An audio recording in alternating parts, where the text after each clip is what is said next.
welcome to Global Morning. The death toll from flooding.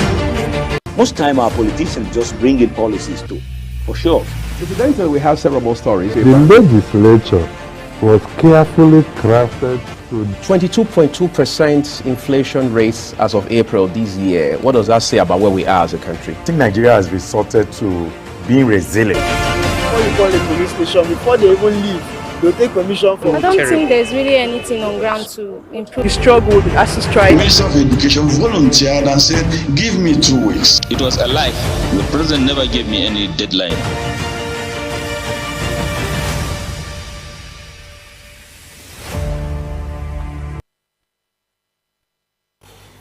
Good morning and welcome to Global Television. I'm Uyag Mofogbe saying we are delighted to have you join us on Global Morning. Today is a new month, everyone, at least for those of us who are within this kind of calendar, the Gregorian calendar as it's called. November 1st, the 11th month of the year. You know, the other time we talked about the Ember month and the peculiarities associated with them. But again, this is a clear indication that we are inching closer to the end of the year 2024 as we know it. About 11 months ago when we just got here, into this current year, it felt as though it was never going to come to an end, like it was just going to be a long walk or ride. But today we realize that that's quite the opposite, because apparently it's just a matter of weeks away before we wind down altogether on this month. But we're grateful for life, we're grateful for opportunities, even in the face of all of the challenges and obstacles that we grapple with. We just stay grateful. There's hope, and then of course we get to see each day.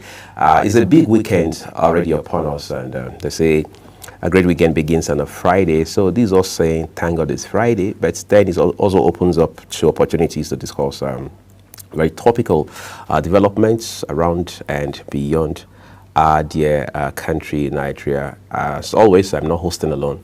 Today, the lady in red, whose outfit incidentally complements my cap, or maybe it's my cap that complements her outfit. I don't know which is which, but yeah, your cap complements my outfit. Right, that's Queen Agaba's voice and face you see right now. So, Queen, it's good to have you on a Friday morning. Yeah, absolute pleasure. It's always a pleasure co-hosting alongside you. Right. And to put it, your cap complements. We had to set the record straight. All right, that's good to know. But the good thing is that it's a Friday, and of course, we'll be doing all of this all the way till, say, almost 10 o'clock, yes, West African time, just so we're able to help you understand what exactly is going on in our country at this point in time, and what the challenges are, and what government is doing or should be doing to fix all of these issues as we make progress as a country. And as a people, as it stands today, there are still those who believe that the biggest problem we have in this country right now, the biggest conversation we should be having, is the one around fuel and the price of it, and then how the price of petroleum products actually drive cost of living. But we've also seen that there's another conversation around those who have been laid off by the president and the gentlemen and ladies brought on board now to, as it were, replace them and things like that. Some people say, well, it's not a cabinet reshuffle that Nigerians need at this point, that Nigerians want to have food in their belly. Absolutely. And if the cabinet reshuffle is not going to do any good to Nigerians, the question will be, what use? What is the essence of having a cabinet reshuffle if it's not going to change the price of food item, and it's not going to, ease the cost of living? Particularly, that's what has worried Nigerians for a very long time. And it's still disturbing. It's really disturbing knowing that when you go to the market, the prices of food items, essentials basically, are never stable. It's disturbing. And amidst all of this crisis, food crisis and economic crisis we've had the funniest of it all would be the change of the anthem. Right. Very things we consider minute compared to the issues that are focal and are on ground. Changing of the item, cabinet reshuffle, presidential jet, those issues that, the vice presidents acquiring a new residence, refurbishing what is old, rather than refurbishing and all that. So the questions Nigerians are asking is, of what benefits are all of these changes here and there if it's not going to be beneficial to an average Nigerian in the streets? If it's not going to reflect on the prices of food items, then what is it? Time and time again, we've had people come out to say, you know what, the cabinet members, President Bola Tinubu's cabinet members and special advisors, they need to be checked, because they hold them accountable and responsible for influencing decisions and policies. And over time, these policies and decisions have not reflected what we want to see, what we expect in terms of prices, stability, and all of that, security and all of that.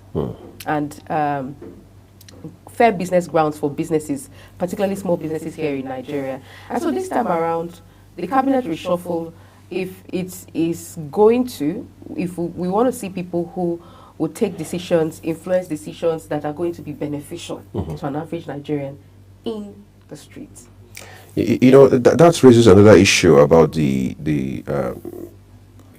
concerns around priorities, whether the government is prioritizing, absolutely, especially as it has to do with what Nigerians really want. Because whether I would like it or not, I think the final analysis, the guiding light, so to speak, in this context is the renewed hope agenda of the president. So the question will be very critically, does every action, every decision by this government under the leadership of President Bola Tinubu align squarely with the principles and the action points contained in the renewed hope agenda of the president? For example, just a few days ago, maybe 3 days ago, the immediate past minister of Women Affairs, Barrister Uju, Kennedy, was talking about how that she believes strongly. In fact, she has firm persuasion about the fact that President Bola Tinubu is not only intentional about driving change in a way that is radical across sectors. She is convinced very deeply that he's resolved on doing that, right? I mean, she has left office now. But the question is, if what's the immediate past minister is anything to go by, how many other ministers even have the slightest idea what the renewed hope agenda is about? How many of them have read the document? Because I understand there's a document to that effect, which was already in circulation before the election last year. So how many of these ministers and, senior aides of President Bola Tinubu clearly understand where the renewed hope agenda is heading or should be heading, and are taking actions in such a way that they are also helping to drive that narrative from their own little corners? It's very important, all right? The good book says, any house divided against itself cannot stand. So if they do not understand what President Bola Tinubu is trying to do, the reforms he's trying to drive across critical sectors, then there's a pretty good chance that we go nowhere with this. But there's also another very concerning issue now. The non-academic staff union of universities, Senior Staff Association of Nigerian Universities, they are all on strike right now already. There was supposed to be a meeting with the federal government delegation yesterday. We understand now that meeting was deadlocked. And you know what that means. It just simply shows clearly that they couldn't move on. They couldn't progress with their discussions, with their deliberations, with their dialogue. So apparently that meeting has been postponed again. But who suffers now? Again, it's a case of two elephants fighting, and the grass is already suffering. So absolutely. And Queen is probably saying somewhere in her heart that, thank God, though, I'm out of the system. We cannot completely, quite frankly, we're out of the system, but we have sisters, we have brothers. And those we care about. Those we care about who are in the system. And we're going to have children. We have children as well who are in this system already. So our point of call would be, and our hope would be, that the system is refurbished. Right. In such a way that our children can go to schools of their choices, federal schools or state schools, with the hope that they will graduate in record time. A 4-year course is going to be a 4-year course. They'll be done and dusted. But over time, what we've had is, the situation we've had is, young girls and boys go to school, a 4-year course is times 2, 8 years. And you know what these breaks due to students and their minds and and all that they've been able their to entire get life. at their entire life over time. Some people do business. It just doesn't make sense that a 4-year course is extended for reasons that should not be the case. Take for instance staff salaries, non-academic staff salaries basically. A worker, as a worker, is due his wages. What's the meaning of having to work? I know your own salaries, incentives, or we're talking about policies that are favorable to lecturers. These lecturers deserve it. These associations deserve it. So whatever is due to them should be given to them. Because at the end of the day, we think that the situation is between the federal government and SANU or ASU. But at the end of the day, the students are the ones suffering for it. Apparently. They're the ones suffering for it. We've had cases where people cannot go for NYC, not necessarily because they didn't start school on time, but because of the strike. Right. And before you know, they're over the age to get into and this same service has that age limit. A threshold. Right. So once you hit that age, you can't go for service. For no fault of yours. No fault of yours. And this same system delays you, whereby you cannot go for service. It's interesting. Somebody told me several years ago, I was a much younger boy growing up, and he said that from what he observed with people around him who had schooled abroad, especially for their first degree, on the day of your first appearance on campus, you already know the date of your convocation. And that date stays. Because everything has been scheduled from the ground up to the last day. Now, for context, what that means is that this is me, for example, in a Nigerian public university. Yes, Nigerian public university, whether state-owned or federal. I'm just showing up for the first time, maybe for clearance, maybe for my first lecture, maybe doing some paperwork at the faculty office or at the departmental office. I already know the date of my convocation. So I can be telling Queen already, please, I expect you on this date to attend my convocation. So she can plan it into our own calendar. And that date stays concrete. It's not rocket science, it's planning. It's having systems and structures in place. This one, I was looking at something that an investigative journalist posted. It was actually a video of him during an interview, but there was a bit of transcription somewhere, very short notes, What I learned from that is that Africa and Africans must learn to develop a mind of their own, right, beyond what the West is trying to, as it were, foist on us, which means that we must have a system that can favorably compete. Look at the ranking of universities we just saw not too long ago. It doesn't look good, all right? But some people are saying, well, we can find consolation in the fact that at least for the first time in several years, Nigerian universities are even being ranked at all. There was a time where you ranked Nigerian universities against other universities across Africa, not in Europe, not in continental America. And the ranking didn't look very good. But maybe we have raised the game a little the last 10, 15 years, maybe 17 years. But the question is, overall, how well are we doing? How much better have we gotten? All right, the last, say, 1.5 decades. These are questions that should agitate our minds. How do you send a child to school for a course that should take less than 4 calendar years, all right?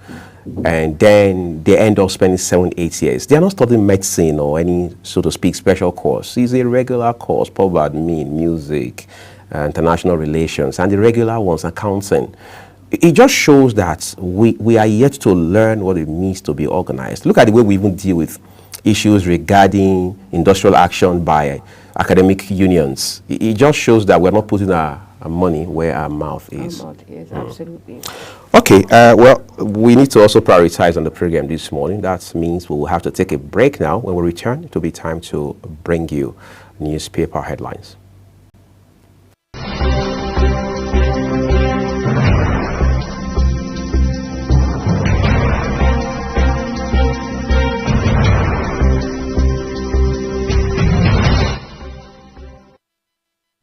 Global Morning is your ultimate destination for engaging political and economic matters. I am Uyi Agmofwebe. And don't forget to include social discussions. Tune in every weekdays from 7 a.m. to 10 a.m. I am Queen Agaba. For insightful breakfast ideas, business summaries, sports highlights, international and local news perspective, I am Anthony Momodu. Don't miss the in-depth analysis of current and political issues by the Global Morning team and experts. I am Jumai Manson. Catch Global Morning here on Global Television. Getting on the action. I am Edikan Michael. We are the Global Morning team.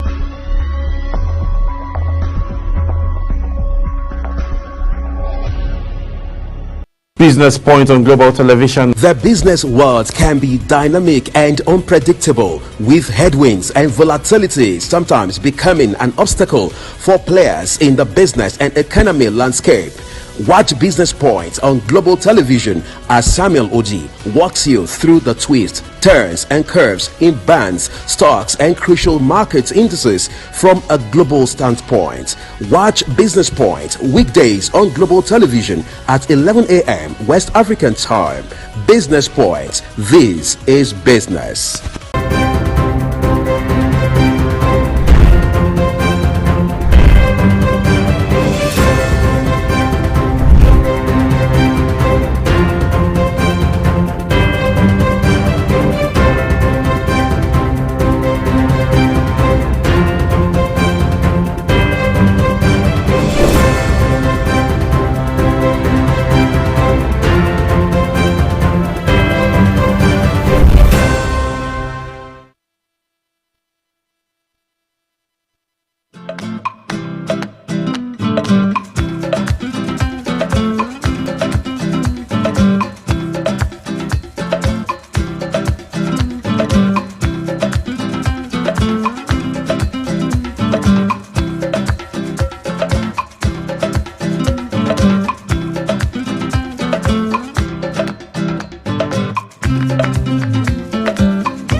Many thanks for staying with us. Well, we'll bring the papers to you very shortly. But there's something that happened during the week. A young girl who happened to be an ex to a young guy, and she cooked, served it to the guy. They are allegedly exes. And then this guy, pepper soup in particular. You have to say pepper soup. Yeah, pepper soup. I don't know how irresistible that pepper soup must have been, or how cordial their relationship, is, even after being exes. And so she served him, delivered the food, I guess, and the guy had his friends around. Oh, is this the case of the 5 persons? Yes, all 5 of them. And then they had, they feasted on the pepper soup, and later they were reported dead after that meal. In Edo State? In Edo State, yes, in Edo State. And it just goes to, a lot of this story has sparked a whole lot of reactions, controversies, angles, different angles. People have, as usual, dissecting and all of that. And then people have there's a category of people who have now started to, come out with jokes about it, and, and all that. But, first thing first is, how did we get here again? Right. How did we get here that we have zero value for human life?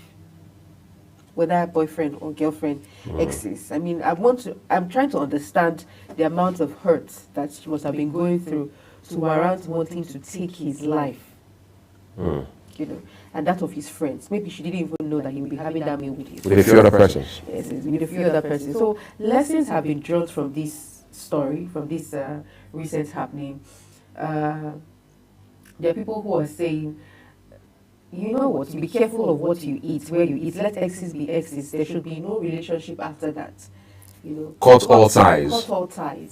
Because people have come out to say you can never really be friends with someone who you have had a romantic relationship with, and it didn't work out. And so the people will say, let nothing happen. Let nothing bring both of you together. Don't even respond to messages. Everything ends there. But does it really end there? And there are people who are saying that, no, you can be exes. There could have been different reasons why people are exes. Take, for instance, genotype, genuine breakups, because of things they cannot control, like genotype. That could even hurt the union if they ever come together. If they ever come together. And so that relationship, and people are saying, no, you know what, there'll be jealousy of some sort. And then there are people who are saying that when people bring food to you, be careful who you have those meal with. Those people who are, interested in eating people's food. You don't know where, and they make jokes about it. But now the issue is these guys are young guys, and this girl is young. Definitely, she's going to be spending the rest of her life behind. If she's convicted. If she's convicted, behind bars, and she's such a young girl at such a young age to, have been convicted with such a crime as this. And so it's sad. The reactions are overwhelming as well. And I'm wondering, it takes a whole lot of guts to poison somebody's food. Knowing that it will kill them. Knowing that it will kill them. This is not a case of a sleeping pill. Poison to take a person's life outrightly. And the sad thing is, you did not just take the life of one person now. It's multiple. And the resultant effect of some of the decisions we take, we should think it through. If he had had that meal with his family now, an entire generation would have been wiped out. Maybe parents, siblings. Maybe cousins who have come to visit. Exactly. It's even sad now, because these are families. 5 different families have been affected now. So you have taken out one person each from 5 different families, right? Maybe unintentionally. It is what it is. Well, the interesting thing is the police command in Edo State, Benin City precisely, now says that it's investigating the circumstances around this issue because, like Queen just brilliantly put it, it is saddening and it is serious. All right, but we can't also pretend about the underlying factors.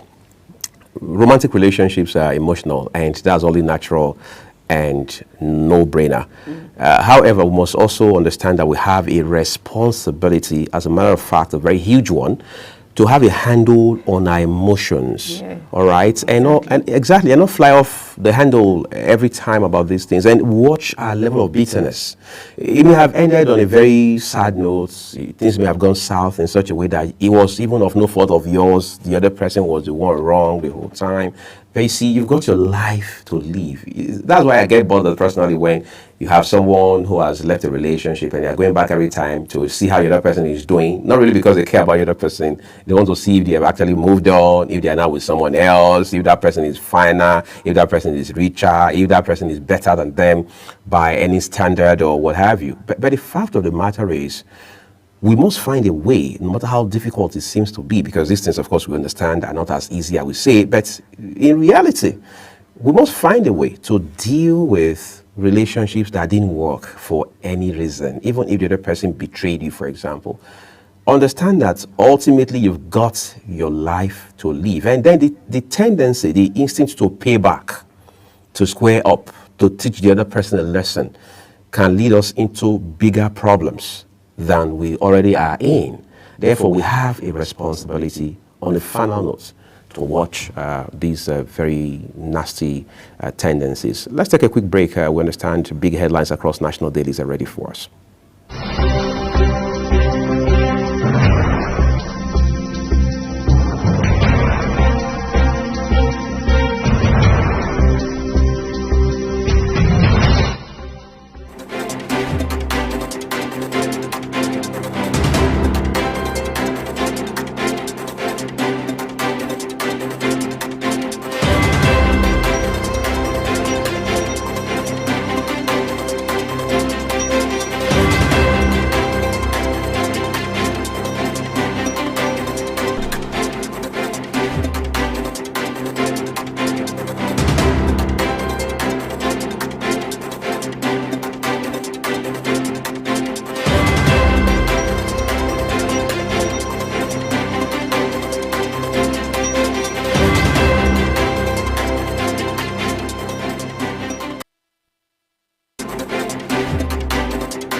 All right, everyone, let's turn to our papers for you now. We have, first of all, the Daily Times on the program, beginning with the headline above the nameplates. Appeal Court reserves judgments on appeal challenging IPOB's proscription.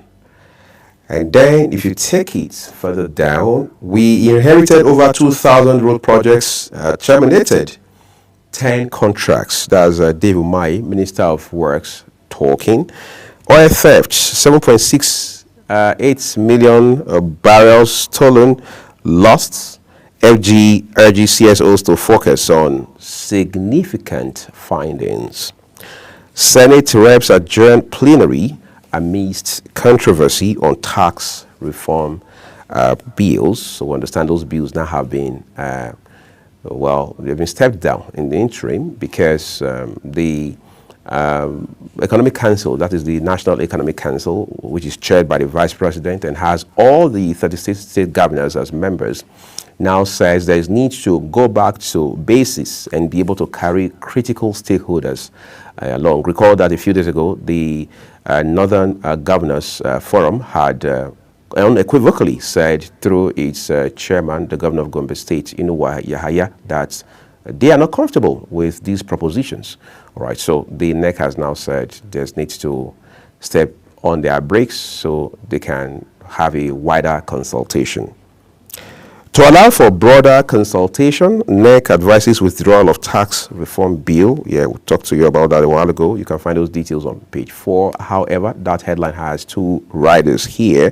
Orders audits of Nigeria's waterways, dams, and flooding. As Shetima demands decentralization of electricity to end national grid collapse. That conversation has been a long time coming. But one more we have here talks about, says EFCC recovers 248 billion naira, $105 million, secures 3,455 convictions in 1 year. Okay, so that's all of the headlines we have for you from the Daily Times this morning. Time to look at the Guardian newspaper for you, and Queen will walk us through all of those headlines. On the front page of the Guardian newspaper, we have big story right here. It says, from third world to superpower, how to lift millions from poverty to prosperity via local initiatives. This story right here, I think, is attributed to economic reforms that changed India. Yeah, you find that story on page 4 and 5 of the Guardian newspaper, and how India moved, the reforms that changed India. I think that's a suggestion there. Proscription. Appeal court reserves judgment on IPOB's appeal. That is on page 29 of the Guardian, 28 of the Guardian newspaper. Then we have FX crisis. Federal government gives Nigerians 9 months to deposit dollars in banks. We have a picture of the Senate President here. Tax reform bills. National Assembly adjourns plenary abruptly as NEC advises immediate withdrawal.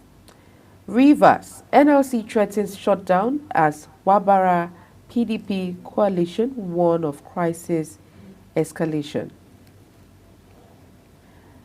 Our relationship must be win-win, Tinubu tells France, China, Denmark.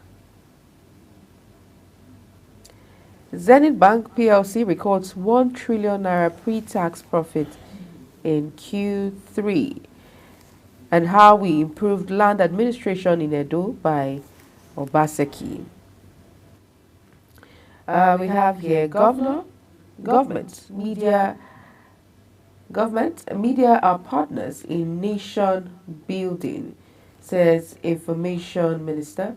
And lastly, on the front page of the Guardian newspaper, we have EFCC recovers 248 billion naira, $105 million in 1 year. These are the stories we have on the front page of the Guardian newspaper. All right, let's turn to the Nation newspaper quickly. We start with the headlines above the nameplate, top left corner first. Stock market investors net 12.5 trillion naira gains in 10 months. Landlord loses kids grant sent in Ibadan. House collapse. Landlord loses kids, grandkids in Ibadan. House collapse. That's one we're told that took multiple lives, about 7, with several persons injured and a few others recovered. The writer here says 5 others dead, 7 injured. One very disturbing example of building collapse in Nigeria. The Star story reads, Edu, 25 million Nigerians get 25,000 naira conditional cash transfers. 11,000 receive 3.5 billion naira consumer credit facility in last 5 days. 500,000 students take 90 billion naira loan. And then what's more, NEC OK's tax bill withdrawal for wider consultations. The writer tells us presidency explains derivation-based VAT model. And then on the foot of it, you have another headline there, just looking at the front page of the Nation newspaper. this morning. But that's all we can bring to you from the nation. Let's turn to the Vanguard newspaper. Yes, on the front page of the Vanguard newspaper, big story says there's hunger in the land. Governors admit back Tinubu. Writer says relief should come for the people. Uzodinma adds, says we must encourage Dangote refinery. Quotes NNPCL's Kyari as saying there's total subsidy removal, plans to alleviate poverty. And then at the National Economic Council meeting, we have images of that meeting. Federal government orders return of all forex into banks within 9 months. Withdraw tax reform bill from NAS, NEC tells Tinubu. We have not received any payments for petrol from IBAN, according to Dangote. And allocation right here, Rivers NLC threatens to withdraw services if you find that story on page 7 on the front page of the Guardian newspaper. Blackout. Tinubu not discriminating against North. And then we have withheld salaries. Varsities, non-academic staff strike continues despite federal government's plea. Zenith Bank records triple-digit top-line growth profit. Top-line growth profit hits 1 trillion naira. Chelsea still wants Osimhen. That's on page 30 of the Vanguard newspaper. Well, these are the stories on the front page of the Vanguard. But I want to react to the blackouts in the north and President Tinubu saying that, and I'm sure this must be from the Senate. That President Tinubu is not discriminating against the north. We've read about the plans by TCN to reconnect or bring back within 5 days. Yes, within 5 days. We hope that today should be like the 4th day after that story broke out. So we hope that before next week, power will be restored in the north. But they've highlighted some of the challenges that they're experiencing, which happens to be insecurity, which makes them unable to, walk past certain hours of the day, say 6 p.m. Thereabouts, because of the insecurity. And so they have to, or even while they work, they still have to have securities at those stations where they need to, do reconnections or reinstallations. But we hope that power will be restored back in the north. But these are the challenges. And you see how insecurity is actually still affecting the power sector. And we hope that we don't have cases of vandals again after these reconnections and reinstallations are done. So these are the stories we have. Right, and they also talked about the issue of vandalism. That vandalism has also been a problem for them. So in all, we just want to believe that the TCN is right on top of the situation, and that, we find consolation also knowing that, as of yesterday, we were told at least 4 states had lights, power restored to them. So let's hope we make that progress all the way, so that by this weekend, virtually every community up north across all the states affected would have had power restored. And there's also this big story that says that there's hunger in the land. Governors admit. Admittance is not even the point that Nigerians are at right now. That sounds a bit like an academic exercise, like we need to have a debate as to whether or not there's hunger in the land. It's a practical thing. People feel it, people know it. So admitting it is inconsequential and immaterial, right? The important thing is that beyond assurances and reassurances, Nigerians are seeing in ways that are concrete and measurable the efforts being put in to ensure that this hunger, even though not totally eradicated, but reduced to its barest. That's very important. Hopefully the governors understand that. All right, but let's take you to our last paper this morning. That is the Nigerian News Direct. We begin with the big story first. NEC pushes for withdrawal of tax reform bill, electricity decentralization, which is very important. And then we have 3 riders with that headline. Electricity decentralization will end national grid collapse. That's according to Vice President Kashif Shettima, which also means that you now have less load on each of the facilities powering the different zones across the country. As FG launches disclosure scheme for financial sector transparency, 25 million Nigerians benefiting from federal social protection initiatives. That has according to Wale Edo, Minister of Finance and Coordinating Minister of the Economy. And then we have 5 more headlines here when you take it down to the bottom, but let's look at 3 of them real quick.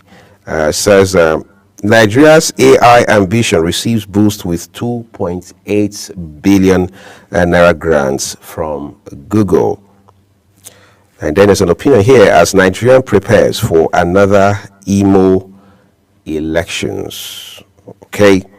Aradil tops losers as investors lose 225 billion naira. That's talking about how the market closed yesterday, the capital market, that is, right. As Medan DG directors Mao partnership to facilitate growth of Nigerian businesses. That's very important too, because when you have a country that is dealing with this much economic hardship, you must be bothered naturally as to how businesses are faring, because while households are complaining about food and cost of living, the cost of running a business should also give us a concern, especially as these elements affect small and medium-sized businesses across this country. Because if businesses stop running, it means the whole situation that the country is in is just going to get more protracted. Therefore, while we are ensuring that we ease things a bit, at least for families, for households, for citizens, businesses must be carried along in this regard. It's a bit of a relief to hear that the Minister of Finance, Mr. Wale Edo, is now saying that beyond the fact that 25,000 naira conditional cash transfers have been made to individuals, right?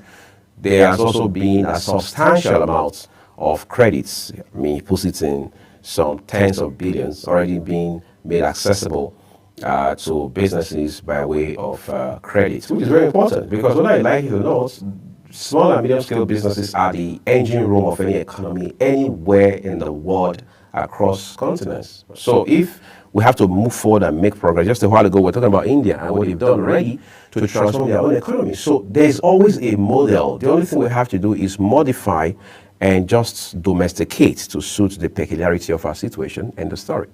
Absolutely.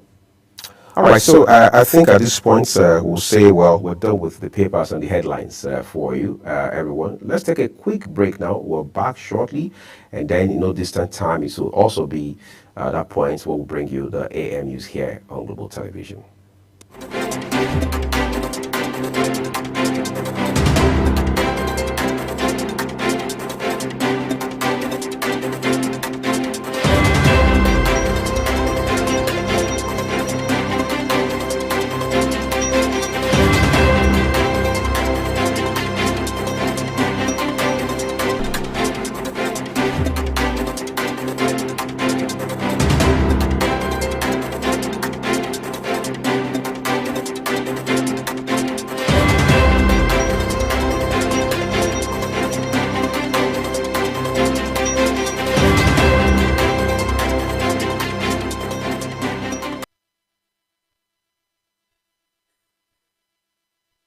Morning is your ultimate destination for engaging political and economic matters. I am Uyi Agmofwebe.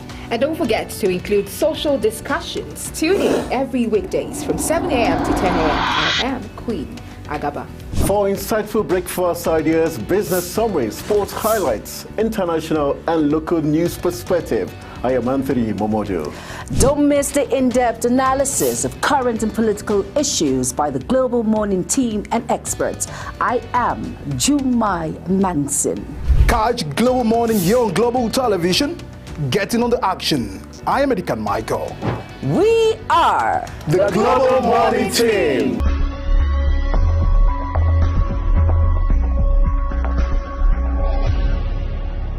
Business Point on Global Television. The business world can be dynamic and unpredictable, with headwinds and volatility sometimes becoming an obstacle for players in the business and economy landscape.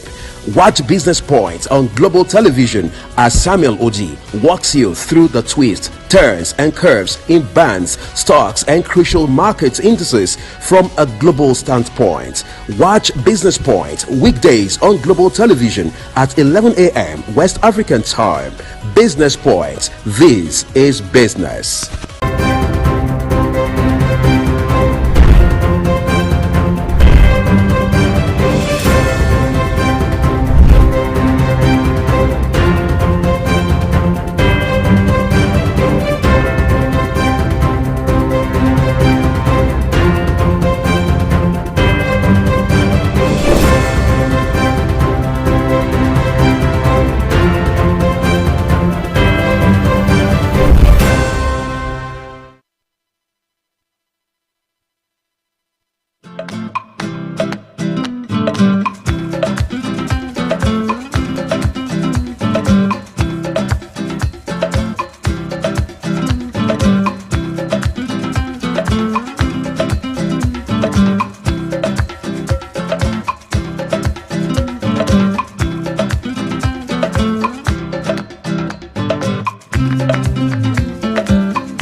Just before we take a break for the AM news, we have two big discussions in front of us this morning. The first one focuses on development commissions. Some years ago, the first we had was the Niger Delta Development Commission, the NDDC, which, like we all know in this country, has seen more than a fair share of controversies, including probes. One of which left a man fainting right in front of a Senate committee some years ago. But while we're not here to discuss and deliberate on that this morning, in the last few years, we've seen a few other development commissions being, as it were, established in this country. The first, after the NDDC, being the Northeast Development Commission. Today, we have a few more in addition. And then we have more like, if you like, a supervisory development commission taking care of these other ones, so to speak. There have been questions as to whether or not we actually need development commissions at this point in time, given that we have agencies of governments, departments of government ministries that are already, as it were, driving the same mandate that these different development commissions are saddled with. Recently, President Bola Tinubu removed a few ministers, brought in new ones, and then we saw a rejigging of ministries. In some cases, we saw a merger and then a few other reforms here and there regarding ministerial structures in Nigeria. right? That's the number one thing. The second issue is we also want to look at the EFCC and the work it says it has done, particularly in the last 1 year, between October 2023 and October 2018, under the leadership of Ola Olukoyede, the chairman of the commission. What exactly are those specifics that the anti-graft agency has accomplished the last 1 year specifically, and how do they measure when you look at it against the mandate of the EFCC and the peculiarity of the situation we are in this country, given the excesses of politically exposed people, those who launder money using all sort of fronts, how illicit money flows in and out of the country through illicit drugs, trafficking, grafts within the political space, whether those who are appointed or those who are elected. Those are the conversations we want to have this morning, and we have two gentlemen who will be joining us to help find sense in both of them. In the meantime, we'll take a break now. Shortly, it will be time for the AM News. Do stay with us.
Global Morning is your ultimate destination for engaging political and economic matters. I am Uyi Agmofwebe. And don't forget to include social discussions. Tune in every weekdays from 7 a.m. to 10 a.m. I am Queen Agaba.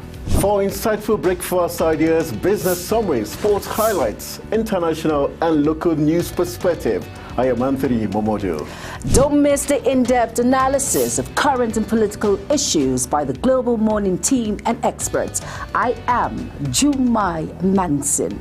Catch Global Morning here on Global Television. Get in on the action. I am Edikan Michael. We are the Global Morning team.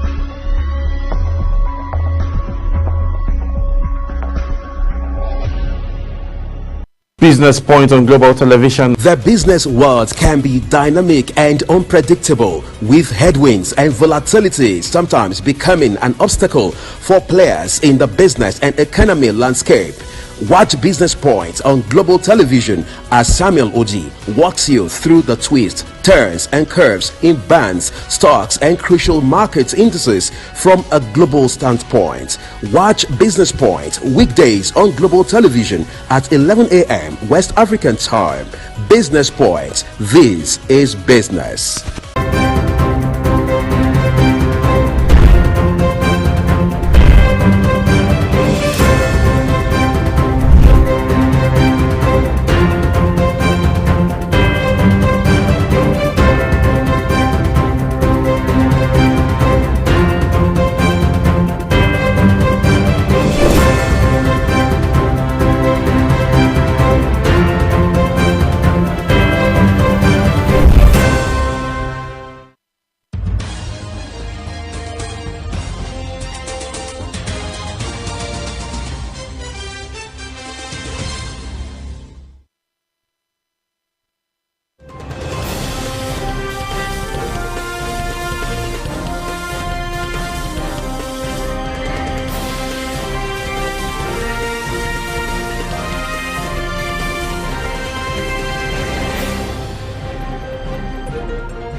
Hello and welcome to all our viewers in Nigeria and around the world to the Global AM News, coming to you live from the nation's capital, Abuja.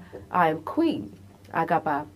A quick reminder that Global Television is on DSTV channel 365 and free to air on Nigecomsat.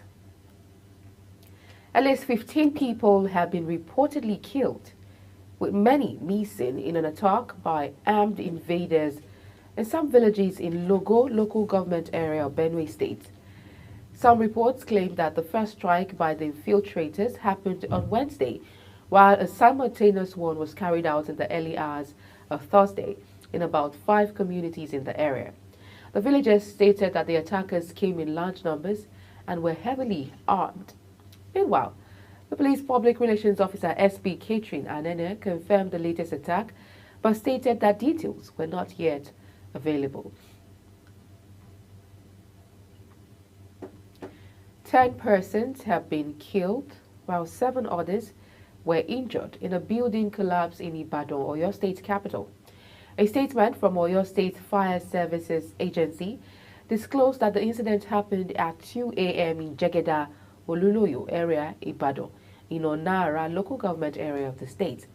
The statement noted that while 10 persons have been recovered from the debris, 7 other persons were rescued alive, stating that rescue efforts were reported to be ongoing. The Nigerian Senate has adjourned plenary till November 19, 2024. President of the Senate, Godswill Akpabio, made the announcement during plenary. Edikan Michael has details. President of the Senate, Godswill Akpabio, said the 2 weeks will afford the relevant committees to carry out oversight functions on ongoing projects to determine the level of performance of 2024 capital budget. He noted that oversight is part of the constitutional obligation of National Assembly to the Nigerian people and requested for cooperation from all ministries, departments, and agencies to ensure the success of the oversight. The Senate is hereby adjourned to the 19th day of November 2024 at 11 a.m. prompt. The lawmakers are gearing up to receive the medium-term expenditure framework and fiscal strategy paper. The framework and strategy paper are parameters on which budgets are predicted. President Bola Tinubu is expected to present the 2025 budget proposal to a joint session of the National Assembly soon. Edikan Michael for Global TV News. The federal government has unveiled details of the 63-kilometer axis of Ondo State in the ongoing construction of the Lagos-Calabar Coastal Highway. Minister of Works, Senator Dave Umahi, revealed the specifications of the project during a town hall meeting with stakeholders held at the government house in Akure. Kike Lomo Okere has details. The Minister of Works, Senator Dave Umahi, highlighted the federal government's commitment to infrastructure as a critical national investment, saying work will soon begin on the Ondo State axis of the Coastal Highway project. The minister commended Governor Lucky Orimisan Ayedatiwa for his efforts towards making the project a reality in the state. He stressed that the project will not be politically driven, but rather serve as a practical improvement to the socio-economic welfare of the people. Look at the Trans-Hara. It is connected. It's one of the spurs of the Lagos-Calabar. Sokoto Badagry, one of the spurs. The three legacy projects are connected together. And then the fourth one is also connected, which is Akwanga, Jos, Bauchi, Gombe. This project should be fixed in 14 months. If they are not fixed, I take responsibility for it. But there are things we are doing to ensure that it's no longer business as usual. In his remark, Governor Ayedatiwa, who thanked the minister for the stakeholders' engagement, emphasized the transformative impact of the project. The governor says the expansive highway will connect several states as it aims to bridge the western and southeastern region of Nigeria, facilitating improved cross-country connectivity and strengthening trade relations. Governor Ayedatiwa assures stakeholders that the project will not merely be left to contractors, but will be diligently monitored to ensure effective utilization and sustained progress. It is not a political project, like the minister said, because that project has started at the Lagos axis and also at the Calabar axis. It's a reality. The president wants to actually connect the whole of Nigeria together for ease of movement and ease of doing business. Governor Ayedatiwa also disclosed that the state government is partnering with the federal government on the protection and the restoration of the project at Ayetoro in Ilaje local government area. No community will be overrun by the road, and there are, if you look closely, you will see that some of the communities that were mentioned, that 4 kilometers away from the road, the huge economic benefit cannot be overemphasized. But the truth is, this project is a reality. The flag off of the 63 segment of Lagos-Calabar Coastal Highway is to connect all Niger Delta roads in the country together, as well as enhance the ease of doing business in the country. From the government house in Akure, the Ondo State capital, Kike Lomo Okere, Global Television News. Indications from the Senate suggest that the ad hoc committee set up by the upper chamber to investigate an alleged economic sabotage in the Nigerian oil and gas industry has not abandoned the probe, as recently reported by some media outlets. This came as the chairman of the committee and leader of the Senate, Michael Bamidele, presented a motion at plenary to rescind the earlier decision on the matter. Uyi Agbomofwegwe has details. Chairman of the committee and leader of the Senate, Michael Bamidele, and the Deputy President of the Senate, Senator Jibrin Barau, through their motion, explained that the House of Representatives has also set up a similar ad hoc committee to investigate the same issue. They noted that it is imperative for both the red and the green chambers to work together in probing the issue of sabotage in the oil and gas industry. The Senate equally observes that there is need for the ad hoc committees of the two chambers to work jointly to avoid duplication and clash in the discharge of their assignment. Accordingly, Mr. President, distinguished colleagues, the Senate resolves to 1.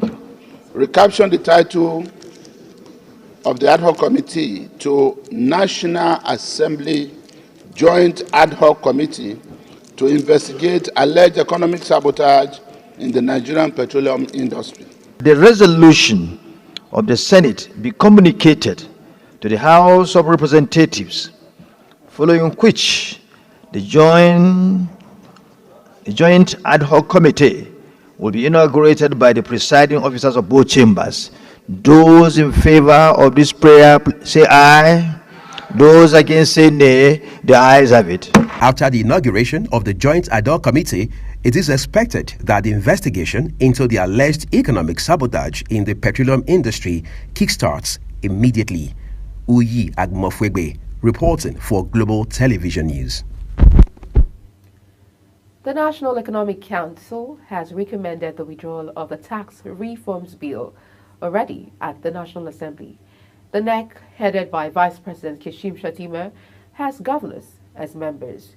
Speaking to State House correspondents after a NEC meeting on Thursday, Governor Seyi Makinde of Oyo State says following the controversies that arose as a result of the bills, NEC decided to withdraw them so that stakeholders could be carried along. Arising from a meeting, the Northern Governors Forum, chaired by Governor Inuwa Yaya of Gombe State, announced rejection of the derivation-based model for value-added tax distribution in the new tax bills. And to legislative matters, the Nigerian Senate has stressed the need to curtail the rising cases of drug abuse, especially amongst youths in Nigeria. At a one-day national event on the need to include parents in the fight against drug abuse and reckless behaviors, the Senate expressed worries over lack of quick intervention that may lead to social-economic dislocation of the country's youth population. Global Television brings you details. Representing the President of the Senate, Godswill Akpabio, at the event organized by the Joint Committee on Drugs and Narcotics in collaboration with the National Association of Nigerian Drug Monitoring, the Deputy Senate Leader, Lola Ashiru, says the time to fight the problem is now. Senator Ashiru noted that drug abuse fuels crime rate and hinders attainment of quality education, adding that the nation's problems can be fixed at home, with parents playing a major role in the fight against the menace. It's an issue, but to spark a movement and awakening to the silent epidemic of drug abuse that threatens the fabric of our society. The gathering is not just an event, it is a clearing call for parents, communities, and leaders to unite and take a resolute stand against this time that seeks to wash away the dreams of our youth. The convener of the event, Ambassador Christabel Okoye, stressed the need for parents to positively mold the characters of their children at an early life stage. She decried the celebration of drugs in movies and music videos, adding that valuable lives have been lost as a result of such impressions.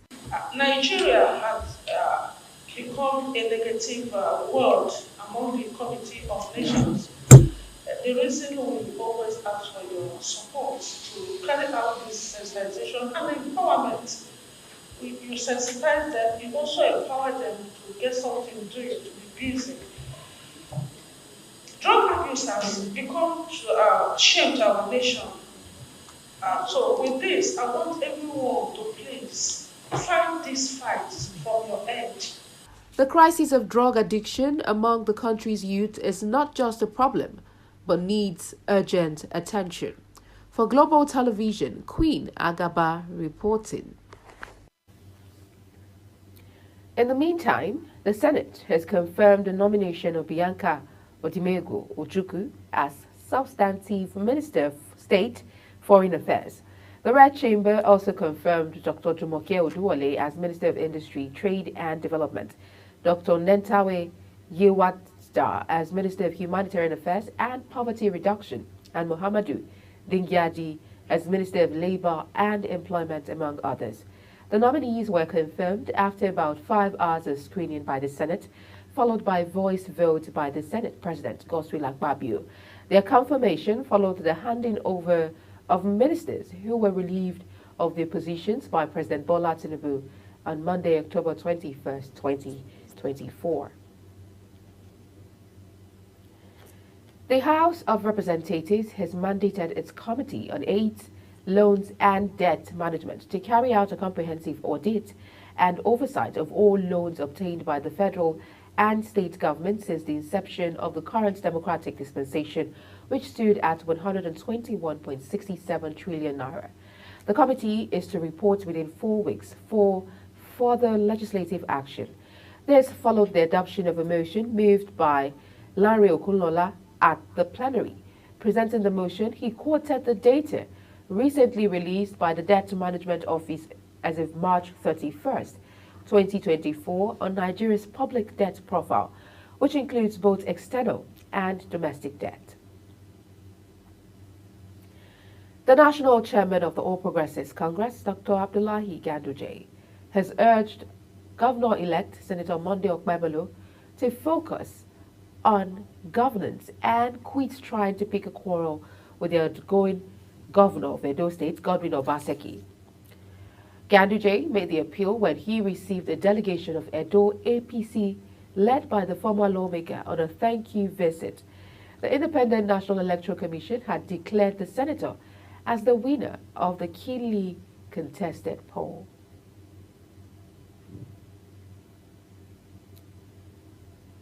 Five people have reportedly,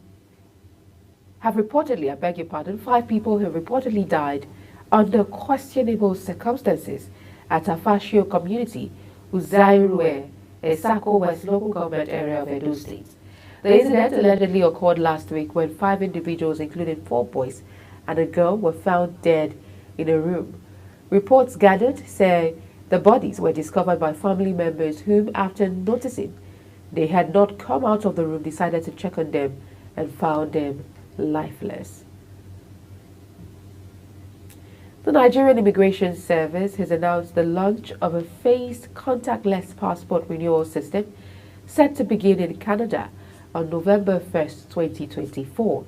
The Nigerian Immigration Service shared the announcement through a video posted on its official X account, stating that the service, following the rollout in Canada, will expand to the United Kingdom, United States, and Italy on November 15th, and by December 1st, it will be available in Nigeria and other global locations. This new system, according to the NIS, will allow Nigerians to renew their passports online, greatly reducing the need for in-person visits to NIS offices. The Nigeria Governors Forum has expressed empathy for Nigerians, acknowledging the severe economic challenges in the country while voicing optimism that President Bola Tinubu's reforms will soon yield positive results. Imo State Governor and Chairman of the All Progressives Governors Forum, Senator Hope Uzodimma, disclosed this while reading the communique issued at the end of the forum's meeting. Here is Sharon Ajay's report. The chairman of the Progressives Governors Forum and the Imo State Governor, Hope Uzodimma, outlined the governor's position during a media briefing following the NGF meeting in Abuja. Some of the updates include the National Crude and Condensate Production Profile, the Production War Room Initiative, and ongoing security efforts to combat illegal connections and vandalism.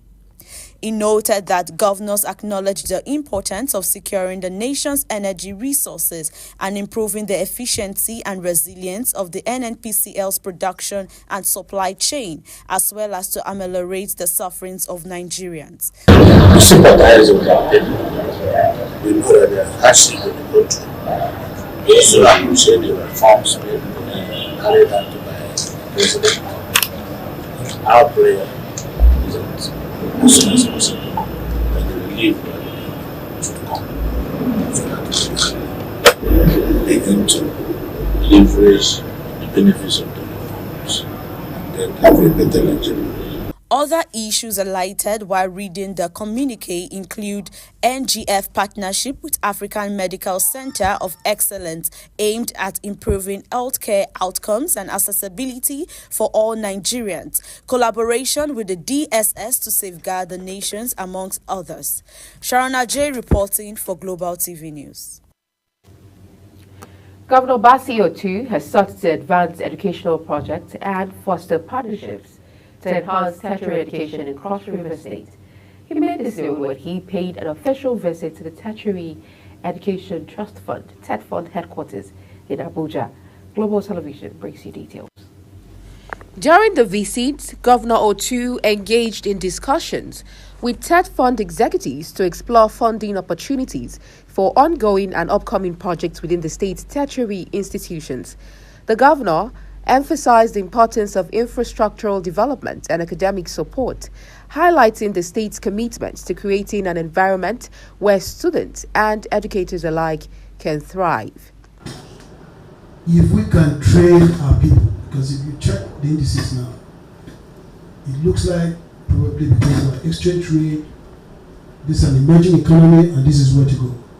And this is going to be the next point. Like at the time it moved to India, I think gradually is outsourcing, it's going to move to Nigeria. TED Fund's Executive Secretary, Mr. Sonny Echono, expressed enthusiasm about the governor's vision and reaffirmed dedication to supporting initiatives that align with TED Fund's mission. Mr. President gave us a task to ensure that every Nigerian child graduating from our tertiary institutions must have proficiency in ICT and technology skills, in addition to whatever course that they will study in the university. And we have been taking steps towards this, especially by promoting various digital resources that we want to make available to students in our beneficiary institutions. The outcomes of the meeting are expected to lay the groundwork for a series of developmental initiatives that will benefit the state's educational landscape for years to come. For Global Television, Queen Agaba reporting. You're watching the Global AM News, coming to you live from the nation's capital, Abuja. When the AM News returns, federal government announces another 2.8 billion Naira Google support to advance AI talent development in Nigeria. Details of this, as well as foreign and sport stories, coming right after this break. Please stay with us.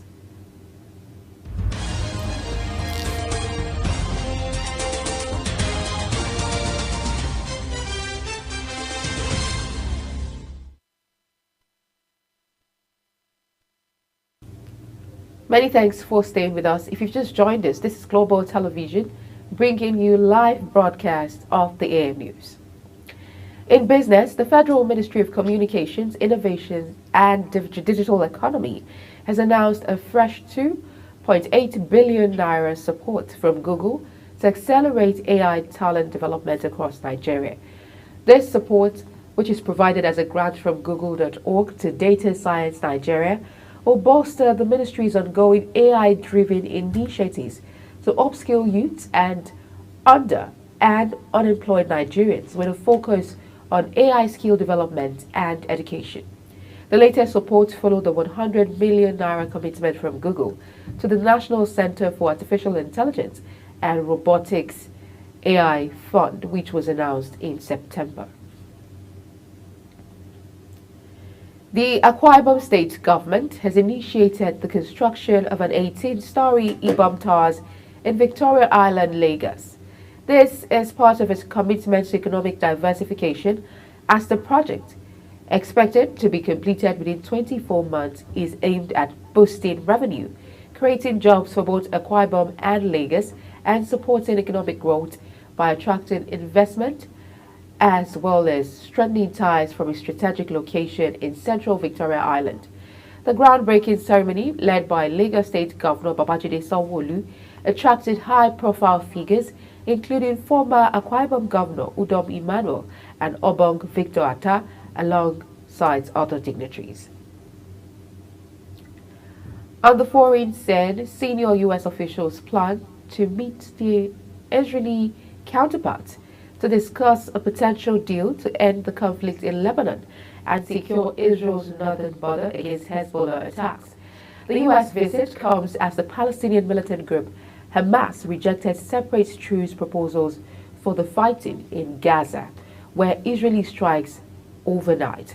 Less than a week before the U.S. presidential election, Washington's envoys Amos Hochstein and Brett McGurk were expected in Israel as Israeli forces continued their intense ground and air campaign against Hezbollah targets in Lebanon.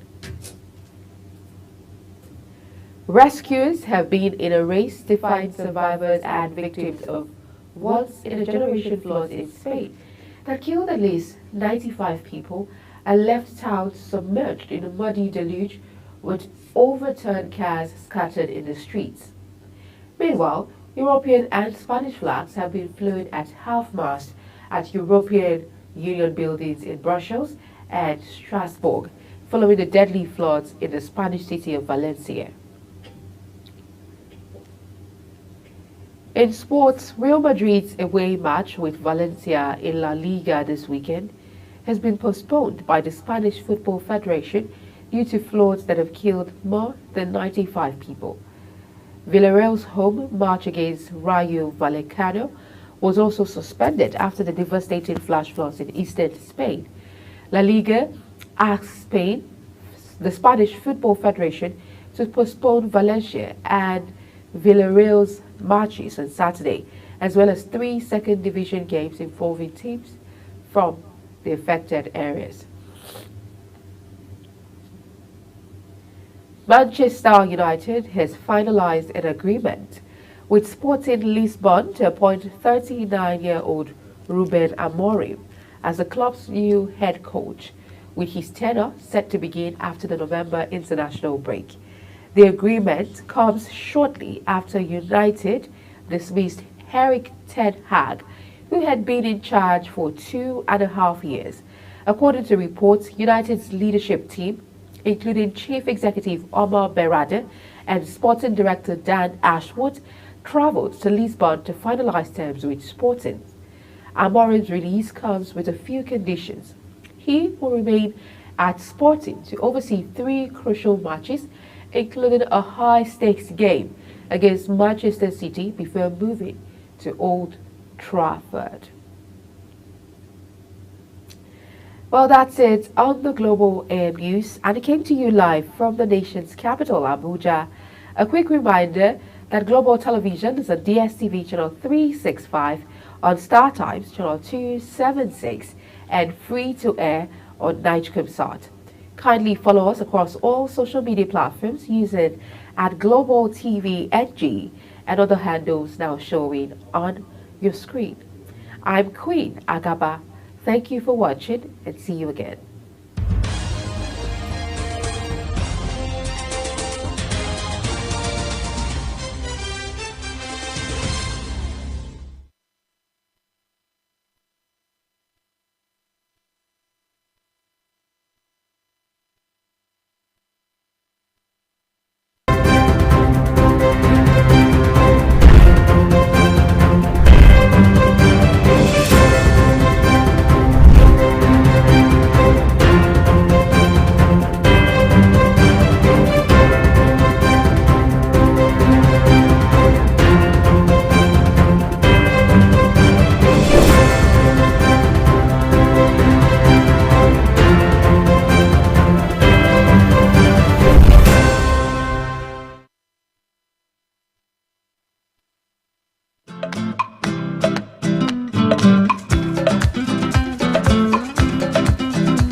All right, so it's some sort of new page in the history of Nigeria's developments, especially in light of the reforms now being pursued by the government of President Bola Tinubu. Reforms after reforms after reforms. But this morning we're focusing on development commissions in this country, especially now that we are seeing a bit of change in that regard. What exactly is the mandate of each of these development commissions? 4 of them, as it stands today, are they already, for those that have been here for a while, particularly the Niger Delta Commission, Development Commission, been able to understand, first of all, what their mandate is, and then put in place structures that help to drive the narrative in the right direction. This morning, we're joined by a development lawyer, someone who is interested in conversations such as these. Eze Oyenkpere. He joins us live via Zoom from Nigeria's capital here in Abuja. Mr. Oyenkpere, I'd like to say a big thank you to you, first off, for joining us on Global Morning today. Thank you, and good morning, Nigerians. So now we have the Ministry of Regional Development, apparently one of the reforms recently undertaken by the Tinubu-led administration in Nigeria. NDDC has been here for a while. For the most part, the conversations around the NDDC in particular has been about controversy and what the commission is not doing right. When we set up the NDDC some years ago and followed up with a few other development commissions across regions in this country, and given where we are today, does it look like the mandate was understood, and do we have results to show for that? Thank you. Let me start by saying the idea of regional commissions has been abused in Nigeria. First of all, there was a real need for the Niger Delta Development Commission, considering the fact that this region was at some point in time contributing more than 90% of the revenue of the federal and state governments and local governments, as well as generating over 90% of all our foreign exchange earnings. And the process of that contribution involves serious degradation of the environment, oil pollution in land, in the sea, thereby stopping the owners of the land from farming, fishing, and doing other economic activities. And that kind of environmental poisoning will take decades for it to go away. It's almost forever. It's not going to get better in the lifetime of any citizen. So there was a real need to develop the Niger Delta because we were taking a lot from them and we were polluting their environment.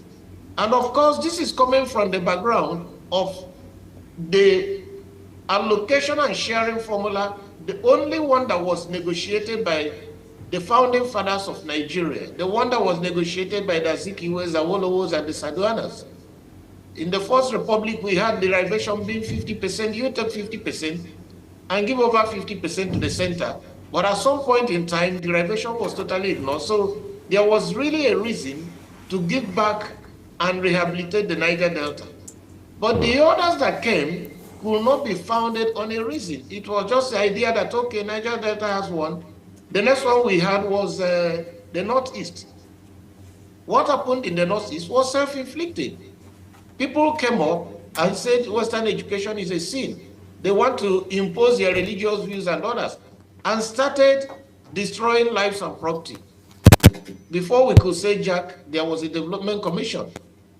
And then thereafter, you had Northeast, Southwest, North Central. It became ridiculous. There was absolutely no need for these development commissions. If you look at even the NNDC, just like you pointed out, all the available information that the public can remember has been about fraud, corruption, blatant stealing.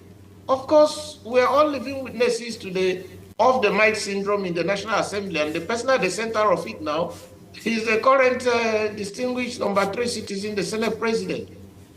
And there are cases where projects have been duplicated, both in an NDC budget and in the budget of state and local government. So there has been no marked improvement in the lives of people of the Niger Delta flowing from the monies provided under the NNDC budget. But that is not to say that NNDC should be scrapped. If the challenge is of corruption and mismanagement of the NNDC funds, then that problem should be fixed. But I don't find any need for any development commission in the northeast, northwest, north central, southwest, or southeast. The southeast would have needed the development commission so many years ago, immediately after the Civil War, when there was massive destruction. But we didn't get that, so that has been overtaken. So I do not see the basis for these development commissions. They are simply a waste of energy and public resources. Okay, my colleague Queen Agaba will ask you a few questions shortly, but let's establish this real quick. For example, now we have, of course, the Niger Delta Development Commission. We have for the Northeast, for the Northwest, and of course for the Southwest. So we do not have for the North Central, we do not have for the Southeast. You already made allusion to that of the Southeast, which you say is even long overdue, because that should already have been in place following the damage that came from the Civil War a couple of decades ago. There are people now saying that for the sake of equity and fairness, we should have for the North Central and for the Southeast. How ridiculous or otherwise does that sound, given our economic realities? Now, what we need is to scrap all these development commissions, maybe with the exception of the Niger Delta Development Commission. Why do I say so? The quantum of resources available for the governments of Nigeria, the state governments, local governments, all their MDAs and parastatals to run is finite. If it is 100 billion, it is not going to increase simply because you created development commission. What we are doing is to bring in new layers of wasteful bureaucracy, because the people that point to these places are not technocrats. These are politicians who are looking at it as an opportunity to steal. So it is not about equalization. I say the Southeast would have needed one immediately after the Civil War, considering the massive destruction of property that followed that war and dislocation of livelihoods. But as at now, in fairness, I don't think anybody in the Southeast needs a development commission as an answer, because it is not going to increase the resources coming to the commission, coming to the Southeast. It is still about the same resources that would have otherwise been available to the governors. So instead of creating a new bureaucracy that will serve no purpose, you create a commission. The first thing the 10 or 15 of them will do is to get a brand new SUV, maybe valued at about $100,000. You pay for their office, you pay for their accommodation, you simply waste the money before you begin to talk of corruption in contracting that goes with such commissions. So it is not necessary. All of them should be scrapped except the one for the Niger Delta. And even the one in the Niger Delta, or maybe returning a little bit of the one in the Northeast, they should have a sunset clause in terms of you give them a number of years. It shouldn't be a commission forever. There should be a sunset clause. If you have a commission that has been there for 25 years, we should sit down and do a review of what the monies that have been disbursed to the commission and what they've achieved, and whether it is still necessary to continue to operate such a commission. So there should be sunset clauses in anywhere where it is deemed fit to have a commission. It should not be a commission in perpetuity. Okay, so let's look at something else. We now have the Ministry of Development, as it were, to more like oversee these different commissions, 4 of them, like we already mentioned.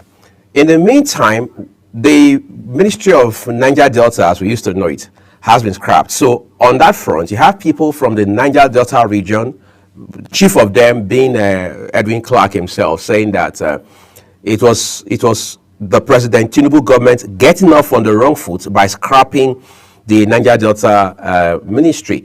Now that we have a supervisory ministry to, as it were, just take care of these development commissions, how much have we prioritized in this instance? Because if on the one hand we're saying we do not need these commissions, development commissions as they are called, why then do we need a ministry to even oversee them? Is that not us going back to the same old place where we've been? Well, just like it's been said, President Bola Ahmed Tinubu thinks he's doing the people in the Niger Delta favor. Therefore, let it be equalized across the federation. I do not see, first of all, I told you I do not see any need for this commission. And I do not see any need for this special ministry that will now be supervising all of them. If you cannot trust a commission with resources and expect them to deliver, what value will the ministry add? Another layer of bureaucracy written down the neck of the commission that are already interested in mismanaging the money. So at the end of the day, these commissions, the supervising ministry, is not bringing any new fund. And I don't think it is fair on Mr. President to deprive the people of the Niger Delta of the ministry, because as we still speak, oil resources are still the bulk of where we get our money from. And I'm sure if the military had not intervened, if we didn't have the collapse of that First Republic, you could have imagined the take of the people of the Niger Delta if they had to kick back about 50% of their resources, which is the whole idea of federalism. And for you to simply think that because everybody now wants a commission, you should equalize. Every law must have a history. There's what we call the mischief rule of interpretation of statutes. That mischief rule also applies as an idea behind the law. What was the mischief in the region before the enactment of that Niger Delta Development Commission or the ministry? What mischief was that? What developmental challenge was that ministry or the commission meant to kill? That's the question you have to ask. You don't simply get a commission simply because you have a good number of your men and women, you think you are populous in the National Assembly, so you maneuver your way, or because you supported a certain president. I think President Bola Ahmed Tinubu is being grossly unfair on the people of the Niger Delta, and it's up to them to take the decision on how they respond to him. They know what to do at the appropriate time. Okay, but so you're of the opinion that development commissions should be scrapped. What, except for that of the Niger Delta. But I think I want us to look at how we can be able to balance, because most times we've seen ambitious goals as to the financial limitations that there is. But is funding, right? Yes. Is there a possible way we can have balance to these ambitious goals and then realistic financial limitations that we have? Can we have a balance? And then moving forward, what key reforms do you think can be implemented or taken into considerations or in place to enable us have sustainability in these commissions? Now, when you talk of balance, I hope you are not talking of balance between other regions and the Niger Delta region, because the whole idea of justice is about treating like cases alike.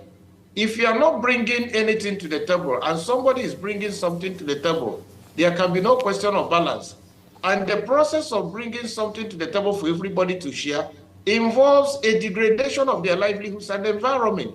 So the point I've made is that we are not getting any extra money, generating any extra revenue because of these commissions. And all that they will do is to bring more red tape to the table, bring more mouths that wish to share from the proverbial national cake. So the idea of balance is that if you cannot even guarantee accountability and transparency in existing ministries, departments, and agencies, how do you want to guarantee it in these new commissions or within their mandate? So it should be a system-wide thing about ensuring value for money, ensuring that round pegs are put in round holes and square ones in square ones. That's the only way you can begin to think of whatever money, assuming you will go ahead and maintain this commission, the regional development commissions. At the end of the day, if there is no transparency and accountability, the money will be fritter. So that's why I keep saying, I do not see the value they're going to add. New money is coming to them. It's still the same old money that is now being shared among so many other people. But for the purpose of balance, balance should be to ensure that the poor people, the vulnerable people in these regions are able to benefit from whatever resources that will be made available to these commissions. Let's look at something else, the element of corruption, which you also mentioned in passing just a while ago, because you were saying that when we take a look at these commissions and even the supervisory ministry as we now have it, the men and women who call the shots in these entities are not necessarily technocrats or people who are professional enough to drive radical changes as expected within the confines of their mandates. Instead, they are politicians who are either being compensated for the most part for whatever work or contribution they are making to their respective political parties, or they are just allies and associates and cronies of politicians, those who are elected or appointed or what have you. How do we, because whether you like it or not, these commissions are here now. So whether we're going to scrap them tomorrow or not is a different conversation altogether. Therefore, my question is, how do we make sure that while on the one hand, we're striving, we're working our fingers out every day to ensure these development commissions deliver their optimum to those they are set up to serve. On the other hand, we're also able to minimize graft in such a way that we don't have a reoccurrence of that, as you mentioned a while ago, off your mic moments. Well, it is now left on those who are supposed to benefit to begin to make their voice heard and to demand accountability and to demand resources that should come to them. And they can be facilitated with the work of the media, investigative journalism, and civil society organizations working on anti-corruption. First of all, we should have a system of insisting, contrary to what goes on in the Niger Delta Development Commission, of having their budgets in the public sphere. I can't recall having seen the budget of the Niger Delta Development Commission. If you go to their website, you will see nothing. So that provides the first room for fraud and massive corruption. Secondly, their accounts should be properly audited. For instance, up till now, where is the audit report that President Buhari commissioned on the face of the NDDC? It's still shrouded in secrecy. Budget should be available for everybody. Opportunities for people, the locals, to make input into their budgeting process. And regular audits, we should also be available so that people can follow up on them. And like I said, the media and civil society have a very big role to play in ensuring the transparency of these commissions. And most importantly, the tone of leadership from the top. If you are being sent to a commission to compensate you, either you contributed to Mr. President becoming president, or that you failed election, you are a staunch party supporter, or you bankrolled the party during elections. If that is the basis of nominating members of these commissions, then you know we're in trouble. We are going to continue business as usual. But if it is based on integrity and ability to deliver the goods for the common people, then there could be hope. But I don't see any hope, because the present administration is simply one of patronage and recycling of worn out and extremely corrupt individuals who simply are misguided and don't understand the roles they're supposed to play in a developing society. Okay, let's talk about a different angle to this conversation, Mr. Onyekperi. All of this, many persons will vehemently argue, is about oil money. All right, whether you talk about the commission in the northeast or somewhere in northwest or south or the southwest, it's all about the oil money, because the monies or the funding for running these commissions essentially comes from crude. Nigeria is an oil-dependent country for several years, particularly in the lifetime of this Fourth Republic. We've talked about how to diversify. We've talked about how to become less dependent on oil so that we can expand our economy into services, into tech and what have you. That just hasn't happened yet. Should this not be an opportunity, maybe a golden one, for us to take a second and very dispassionate look at our economic model in this country and ask ourselves very serious and honest questions as to how we want to run our national lives, so to speak, in such a way that we are less dependent on oil and begin to look at other areas like tech, finance, and agriculture, for example? To facilitate this movement away from a crude oil or gas-dependent economy needs creative, honest, patriotic, and accountable minds to be able to run it. Otherwise, The current crop of leadership don't look ready. They are not prepared, and they are not interested in a proper diversification of the economy. Beyond the rhetorics that has been there since Obasanjo's days, everybody comes and says he wants to diversify. Diversification is not a mantra. It's about definite and concrete steps. So I agree, we should even start from the low-hanging fruits. We were doing agriculture before. The crude oil became more predominant. We can get back to a lot of investments in agriculture, not just producing cash crops and exporting them, but adding value by processing them. For instance, cocoa into beverages, chocolate, which could fetch more money, palm oil into different confectionaries and semi-finished products that can be used in the pharmaceutical and beverage and beauty industries, the groundnuts and all of them, the rubber, processing them into tires and all whatnot. We can start from there. Then we already have some little foundation in industrialization. We have plants today that are manufacturing cars or assembling them. We can expand them further and use policy to make sure that the majority of Nigerians drive those cars. And then, you know, when you talk about industrialization, we are busy going around the world saying we are looking for investors. Look at what is happening to the Dangote refinery. The biggest and most massive investment by anybody in Nigeria. I mean, can't see any foreign investor bringing $19 billion. And we are told we are importing refined petroleum with between 30 and 35% of our foreign exchange earnings. We therefore put a strain on that foreign exchange, contributing to the depreciation of the naira on a daily basis. The Dangote refinery has the capacity to produce much more than we need, satisfy local demand, and have for export. And he's claiming that he has hundreds of millions of liters stocked in tanks nobody is buying. And all I hear are lousy commentators saying market forces, NNPC, marketers should continue importing fuel. Who does that if you are trying to diversify your economy, if you are trying to show up the value of your naira? So that's why I'm telling you, the current leadership, they don't just get it. They don't just understand what the issues are. They are simply occupying space, creating a false renewed hope because there is no hope. It's a hopeless one.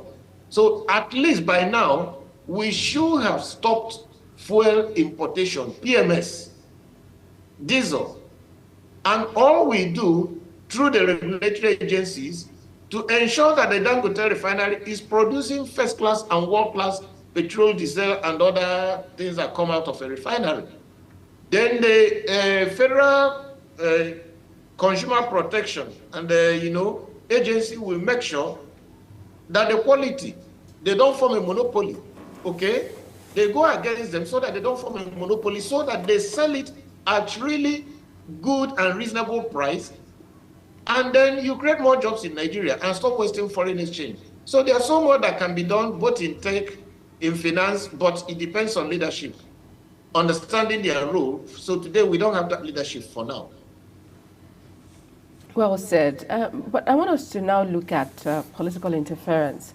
You'd agree with me that in most development commissions, we have cases of political interference, but particularly with the Niger Delta Development Commission, how much of political interference, how has that affected the core mandate, the fulfillment of the core mandate of the NDDC, and what are the resultant effects if we continue to have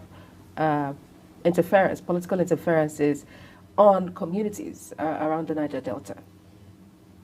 Well, the Niger Delta Development Commission, the board and everything is appointed by the Mr. President. And so over time, the elite of the region and members of these boards have seen that commission as a slush fund.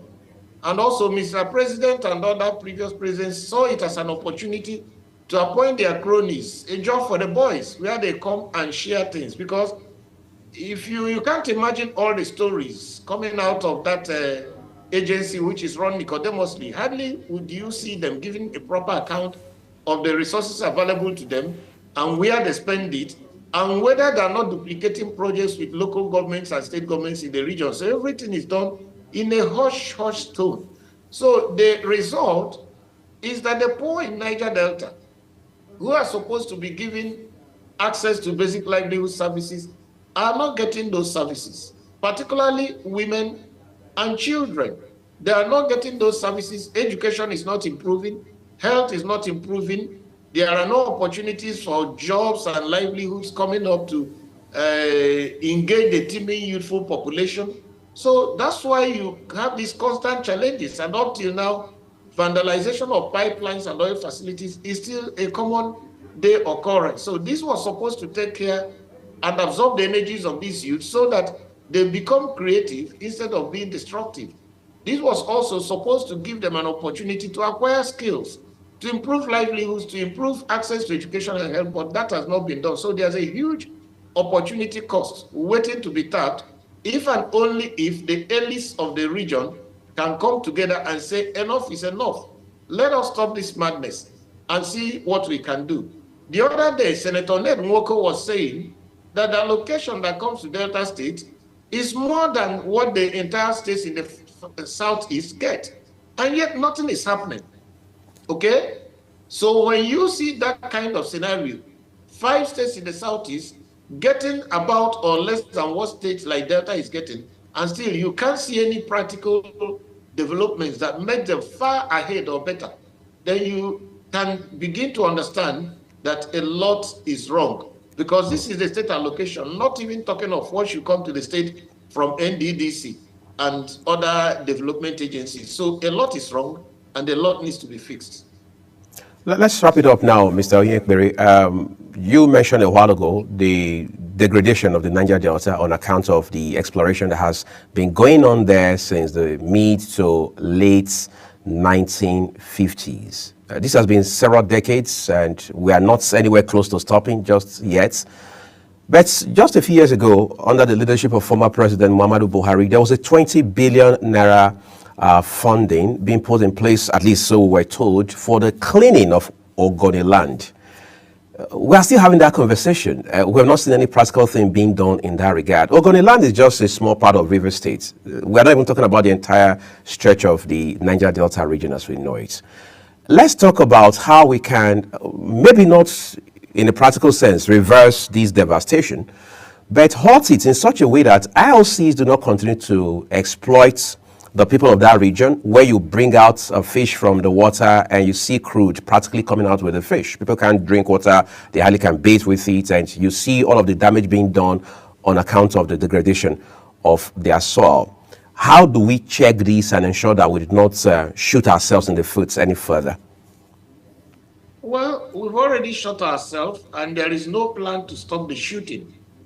2 things may have happened. Either the money promised by Buhari was not released, or it was partially released, or it has been released and the usual cabals have stolen the money and offed the mic as usual. Or Buhari just did the mantra to make noise to be seen to be interested in the plight of the Niger Delta people, especially using the Ogoni, since their case has been ringing a bell for decades now across the whole world. So, like you pointed out, Ogoni is just one small part of the Niger Delta.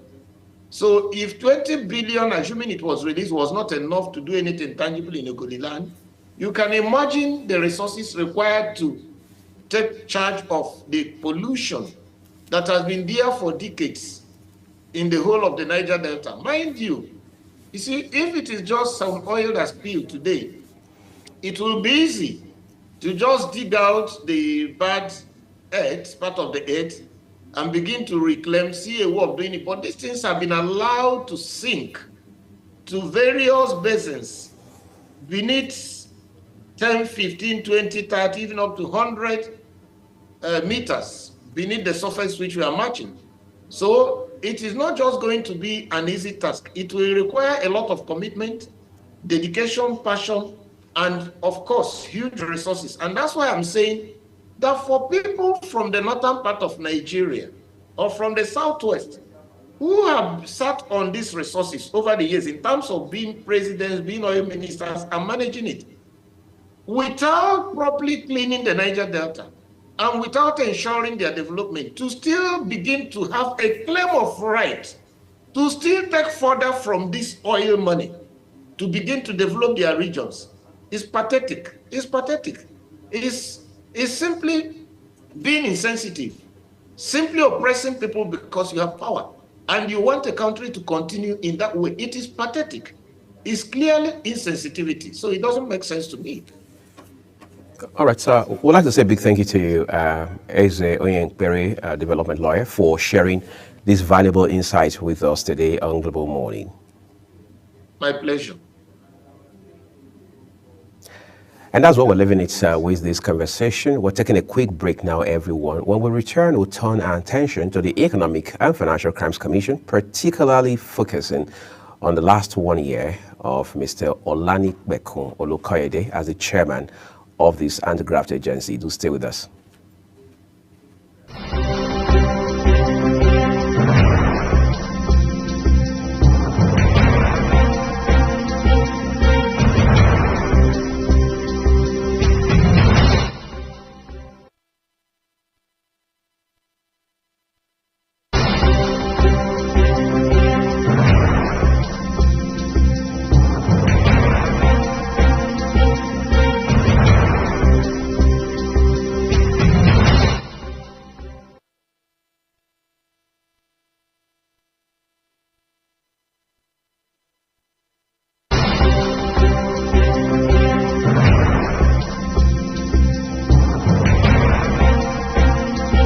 Global Morning is your ultimate destination for engaging political and economic matters. I am Uyi Agmofwebe.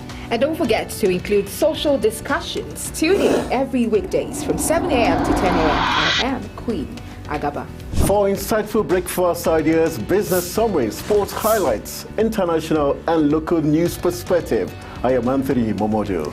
Don't miss the in-depth analysis of current and political issues by the Global Morning team and experts. I am Jumai Manson. Catch Global Morning here on Global Television. Getting on the action. I am Edikan Michael. We are the Global Morning team.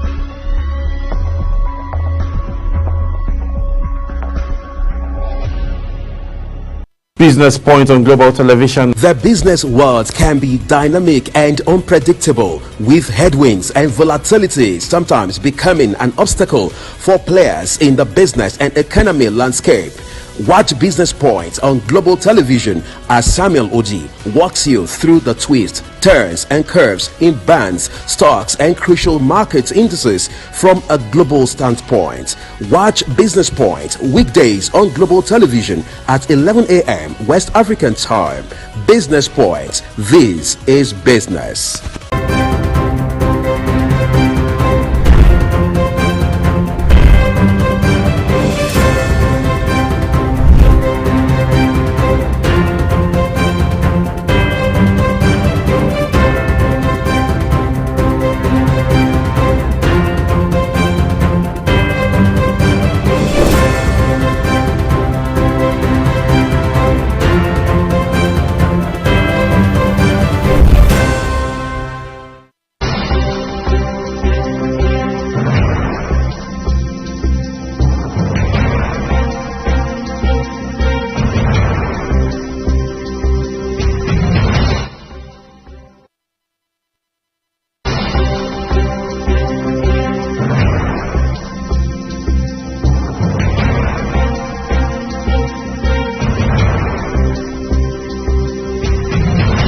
Right, so let's turn to the Anti-Graft Agency, the lead of them all, the Economic and Financial Crimes Commission. Yes, it's been 20 years since this agency came on board, and since that time, it has had a handful of chairmen, starting from the pioneer chairman, now the National Security Advisor, Malam Nuhu Ribadi. Today we have a lawyer, someone who we are told has a wealth of experience under his belt as a regulatory compliance professional.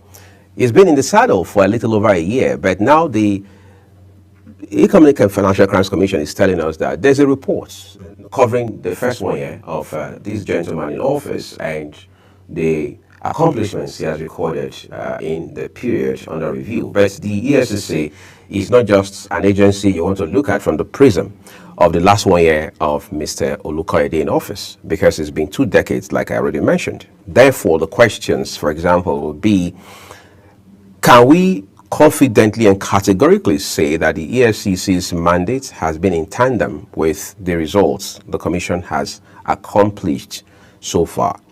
Are Nigerians increasingly becoming more confident in the EFCC? All right. Has the EFCC been able to deliver the goods, so to speak, within the ambit of its own mandates? Because in recent times, we've seen even concerns around whether the EFCC or not is a legal entity. And the interesting element in this conversation is that we have a bunch of governors who are pushing this narrative to the extent of even resorting to litigation in this regard. I'm joined by a gentleman, Sisu Deshiks, who will help us, by the way, political analysts, to find some sense in this conversation, because one of the challenges many presidents will agree that Nigeria deals with as a country is the fight against graft. Good morning and welcome to the program. Good morning. All right, so let's begin with a look at the EFCC beyond Mr. Olukoyede. When you look at the commission, you look at its mandates and how far it has come. What exactly is your assessment? The EFCC thus far, there's been a mix of success and setbacks. Because in the last 20 years of its creation, we've had successive leadership. And this goes down to the fact that it depends on who mans the agency. Because we have seen a situation where people on the saddle of that leadership are given the mandate, but then little or nothing is done. So far, I rate the present EFCC chairman because I believe he has the knowledge, because he's been in the system for quite some time now. And I give credit to the pioneer chairman, now the National Security Advisor, Malam Nuhu Ribadu. The EFCC is an agency that a whole lot has been said about it, because that's without the interest that we see here in this part of the world, because sometimes these agencies are criticized not because they are not performing their duty, but because perhaps sometimes they've stepped on toes. And because of the attitude in us as a people, you see people doing things not because they are doing it for nationalism, but because they are doing it because it affects them. Just like it's a well-known fact, crime is pardoned when you're not the offender. And of course, when you're affected, you see it as witch hunt. So most of these cases we hear people addressing on national TV, newspaper, and every platform.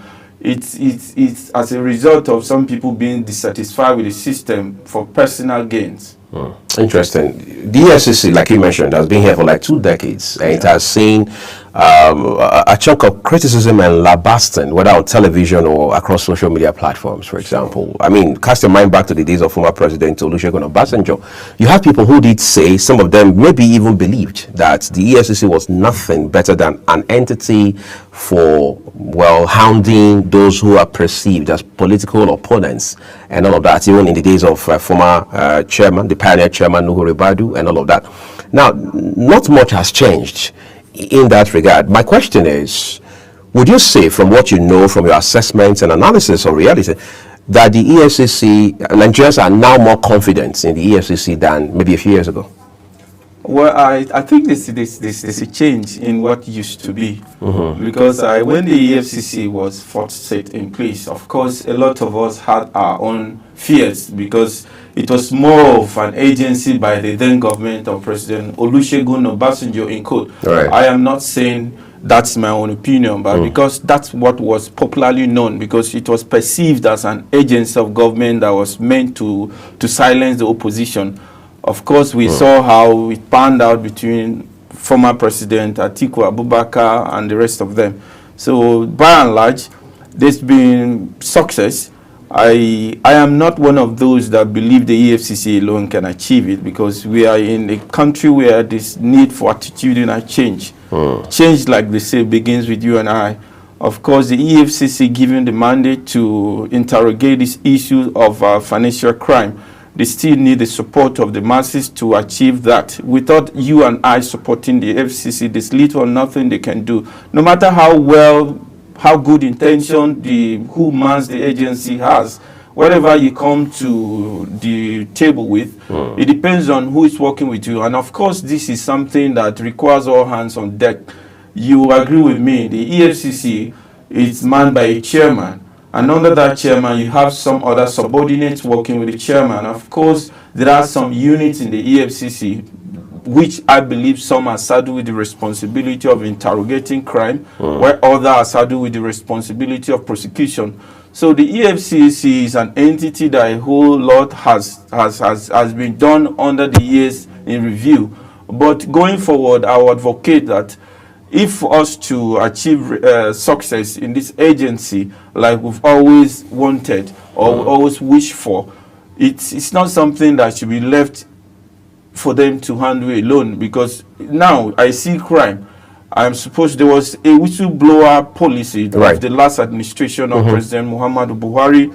How far that went, I think it remains in the history. But how do we rewrite the history? Rewriting the history now requires us doing new things, because like I've always said, attitudinal change is what's missing here. Because I am always for myself, not for Nigeria. I am always for my family, not for Nigeria. And with that kind of attitude, even if crime is being done by someone close to me, and I have the information to feed the agency with to act in order to bring sanity to our polity, of course I will keep that within me, because I am first of all looking at the relationship. But like the symbol of justice, you know, it's blindfolded. It knows no relation. So these are things I think we should activate in order to boost the EFCC in its operations. Right. There has also been the criticism of the EFCC. Some people saying that, look, for the most part, the commission just focuses on internet fraudsters, the ones popularly called Yahoo boys, instead of taking the fight, so to speak, to politically exposed people. Do you think that position is correct? Well, I think to a large extent, because I've seen cases where most of these politically exposed persons in quote are reported to have committed some infractions against the state.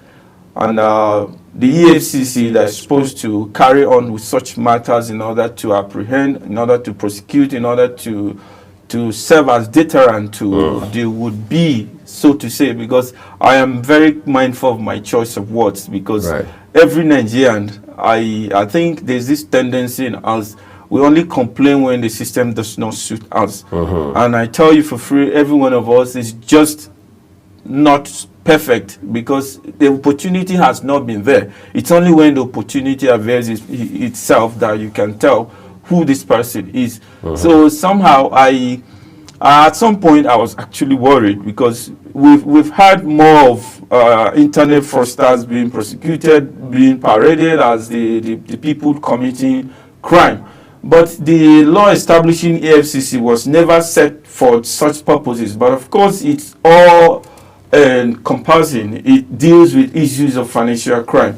Most of the politically exposed persons, do I say they have the way without to stampede justice?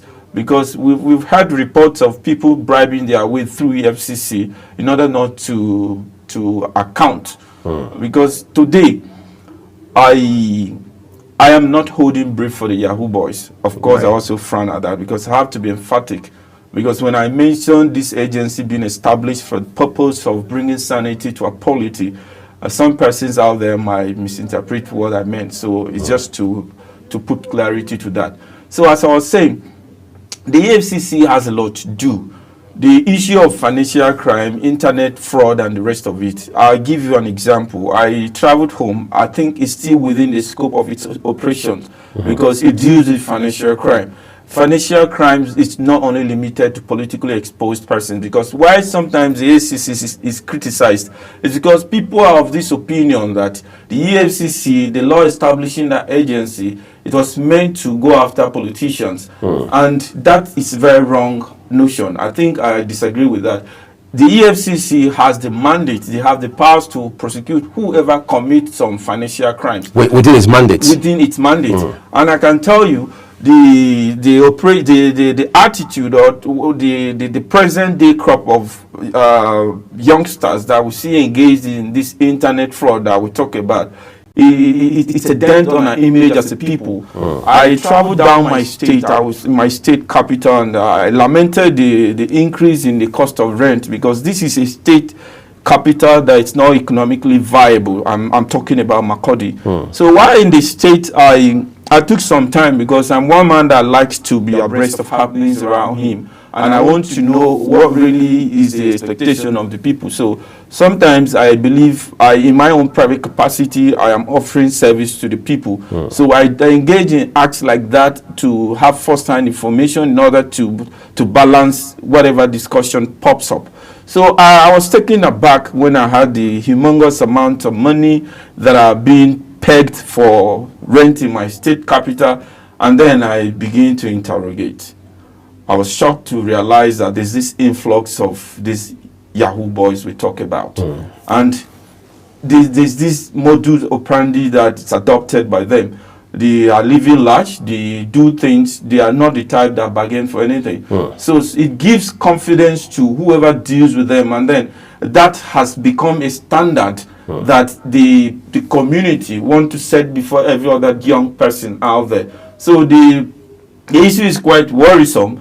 I'll be giving EFCC a pass mark on that, because I think it's an embarrassment. It's a national embarrassment, because I believe for my own generation, while growing up, we were told of hard work.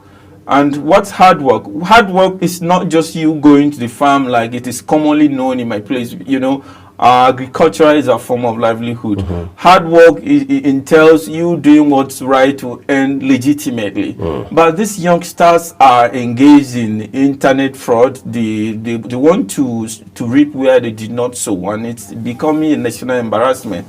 The EFCC has been head on this issue, and the more they do, the more you see it coming up from all parts of this country. So the EFCC, to me, acting on such information available to them to apprehend the Yahoo boys, it's in line with their operations. Let's talk about the issue of SOP, Standard Operating Procedure. Sure. We read in the papers time and again of how that the EFCC and its agents have been accused of not following standard procedure in terms of following through with a lead or intel, as they call it. For example, we heard of cases where nightclubs, hotels, even private residences were barged into. In some of these cases we're told without warrant of arrest and what have you. For an agency like the EFCC that is right on in the forefront of fighting graft, how much does that rub off negatively on its image? I think that, with the greatest respect to the EFCC, that to me amounts to rascality. Rascality in the sense that it doesn't go well with any business entity, because when you raid an organization, it sends bad signal.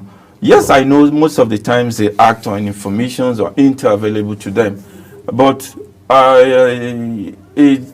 to me, I think there should be some better ways of addressing issues, because, for instance, if you and I are in a nightclub and then we see raid, I might not just be one of those targets, but unfortunately, maybe I get caught in the web and then I become a victim, and then I just start trying to clean my image, which to me it's not the right way of engaging, because that's not what the mandate of EFCC should be. This is an agency that it is expected that they do due diligence. You don't just act on information available to you and then you use a firefighting approach. That to me is firefighting approach, because if proper investigation is carried out, you don't need to engage in that show of shame. Yes, a show of shame or showmanship, as it were, because sometimes they are also under pressure, because a lot of people criticize their actions or operations, and then they are just trying to fit in, trying to give that impression that, of course, we're working to their game. So they engage in acts that are really not noble of such an agency that reflects the true identity of a nation that wants sanity. All right, we're taking a break quickly, everyone. This conversation is getting a bit more expanded, but when we return, we'll look at the new phase where the EFCC has found itself now, with people now raising questions as to the legitimacy and legality or otherwise of the Economic and Financial Crimes Commission. That and more after this break. Do stay with us.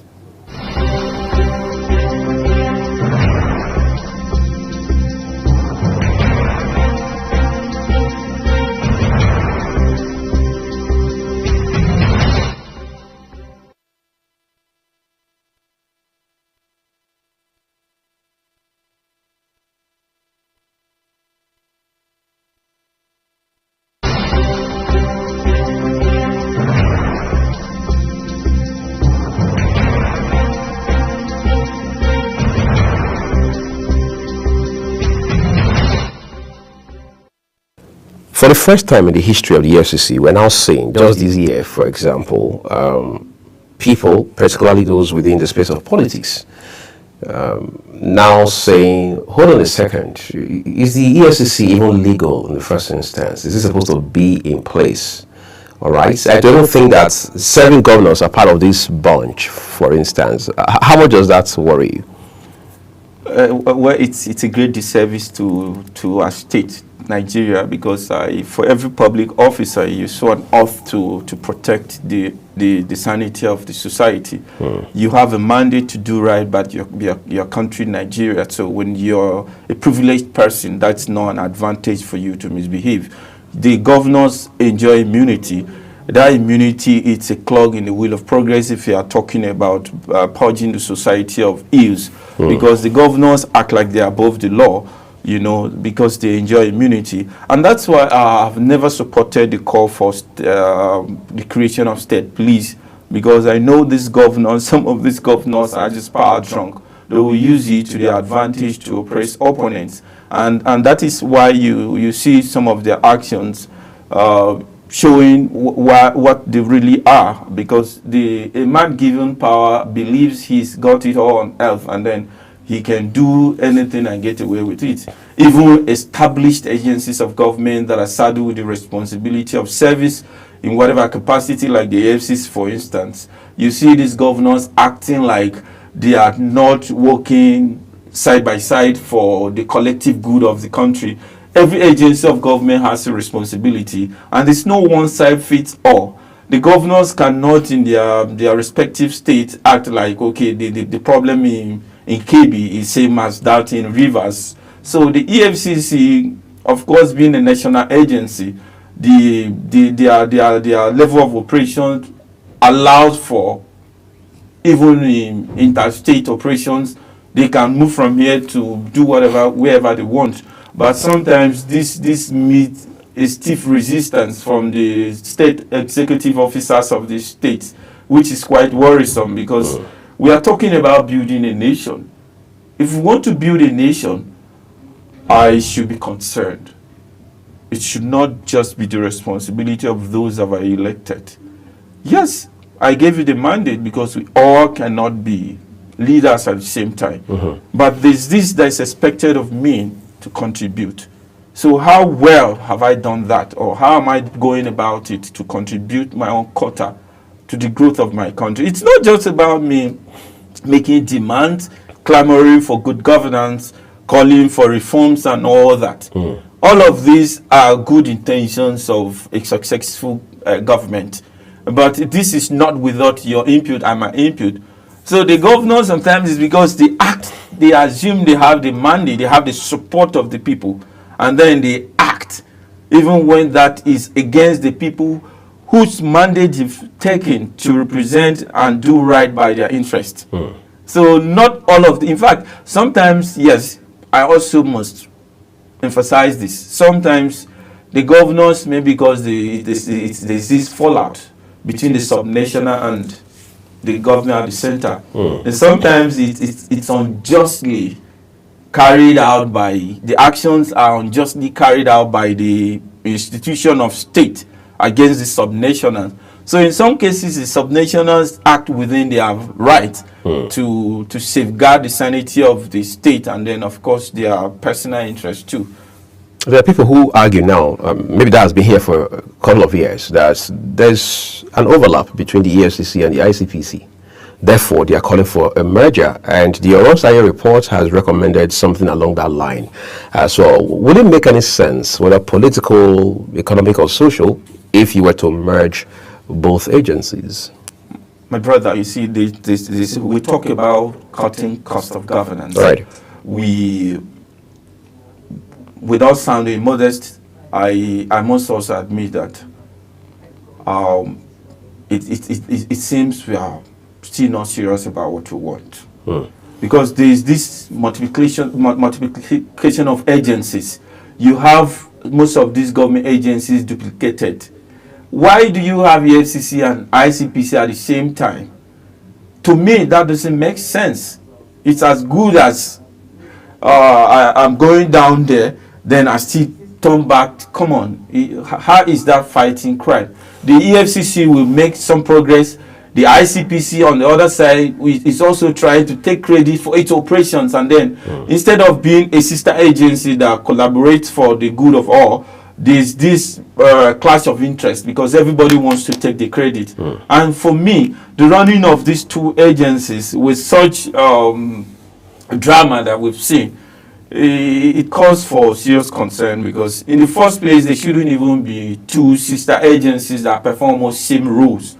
Because the EFCC, like the ICPC, to me, they are doing the same thing.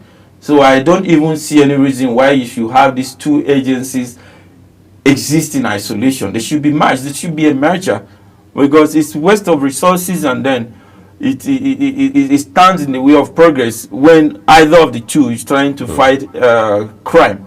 Because if, for instance, ICPC has its report, the EFCC is coming with its report, so which are we going to deal with? Well, again, the EFCC doesn't look like it's going to go away anytime soon. But in what more ways can the EFCC be strengthened in light of its mandate so that it becomes more robust, vibrant, and effective? Well, the EFCC, like other agencies, like there should be a system upgrade for the EFCC personnel. For EFCC to function optimally and to act in line with the law establishing it, because it was created for a purpose. I want to believe, yes, there's no institution anywhere that trains EFCC personnel. If there's any, I stand to be corrected. Do we have any? EFCC, I believe, are personnel that are picked from the Nigerian police, or perhaps maybe some other law enforcement agencies, to form a group. These people need to be properly trained to deal with this. This is like a special need to deal with such matters. A situation where you have the orientation given to a police personnel is to deal with civil matters is quite different from issues of financial crime. These two things are not same. So if we want to get it right, the EFCC, as a matter of fact, should be an institution. Like you have the police academy, you have the Nigerian Defense Academy and the rest of it, where personnel are given proper training to function in line with their mandate. Because most of these dramas, you see, it's full of drama. We are seeing drama where governors, ex-governors, so to say, there's been this back and forth. We've had stories where people were invited, people evade service and the rest of it. And then you expect that is corrected. And then it happens yet and again. So that tells you that something needs to be done. I'll be calling on the government, because this to me is very critical. The government should think about this. Establish an institution that trains these people, the EFCC personnel. It's not just about, even in the police, you have different units. You have anti-court unit. You have I think anti-bomb squad, whatever.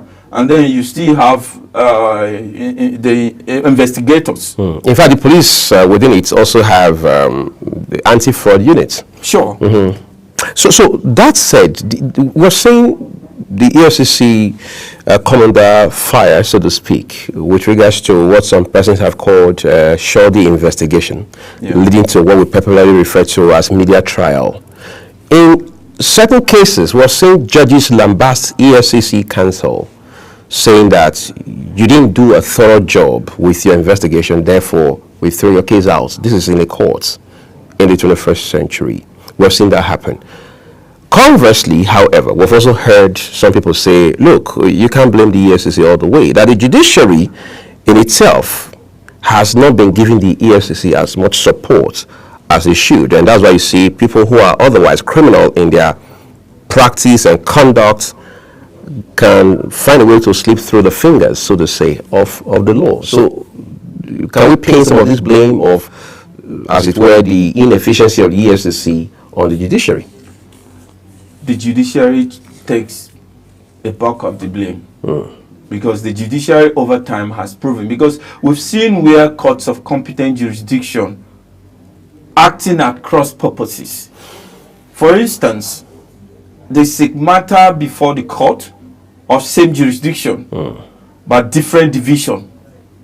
People can run to any division to get injunction, to get judgment, and then these are courts that they perform same roles. So the judiciary, it's good you came up with this conversation. The judiciary, as it is expected to be the last hope of the common man, it's not even doing well. It is not doing what they are supposed to do to solve the problems. Because if the judiciary is up and doing, most of these embarrassments that you hear or you see these media trials, of course, the EFCC cannot be absorbed of that allegation of media trial. We've seen that because it's more of trying people on the pages of newspaper, on the internet, and then when it gets to the court of law that is saddled with the responsibility to do that, there's nothing tangible to present before the law that nails this perpetrator of such financial crimes. So the EFCC, in order to get it right, I think there should be a collaboration between the EFCC and the judiciary, because the judiciary are human. The personnel working in the judiciary are also human. And that's not taking away the fact that sometimes our minds are corrupt. I'm not saying the judiciary is corrupt. I'm only saying because we've seen instances, we've seen cases where you expect that a matter that has been taken to court, that you so much envisage, and of course you're believing convincingly that justice will be served, and then you're shocked at the verdict that is given. You'll be like, come on, is this to encourage crime? How does this serve as deterrent? So the judiciary, to me, it's one agency of government. Of course, it's another arm of government that needs thorough investigation, that needs to purge itself of the rot in it. There's no denying that, because we've heard funny judgments, we've seen crazy cases and all that, and then you see judges of equal ranks, judges of same jurisdiction, acting as though one serves better or one is higher and above the other. So with such practice, it's as good as we are just not making progress. We are just recycling some of these things. They are better said and not acted on. Interesting. I would like to say a big thank you to you for coming on the program this morning to also share your point of views with us on these very topical issues. Thank you. We'll take a quick break, everyone. When we return, Queen Agaba and I will end the program on this beautiful and promising Friday morning for you.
Been a very amazing Friday morning on the show. We would like to say a big thank you to you for watching, and also remind you that the views of our guests across all our programs, including Global Morning, their opinions. I'm Muyag Mofwebe, Queen Agaba, and I are grateful to you for watching. Coming up at top of the hour will be Talk Sports.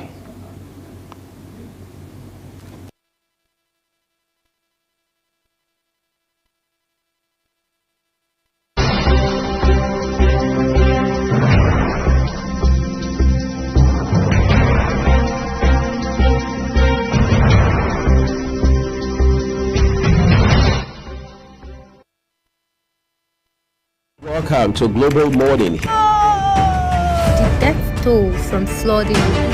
Most time our politicians just bring in policies too, for sure.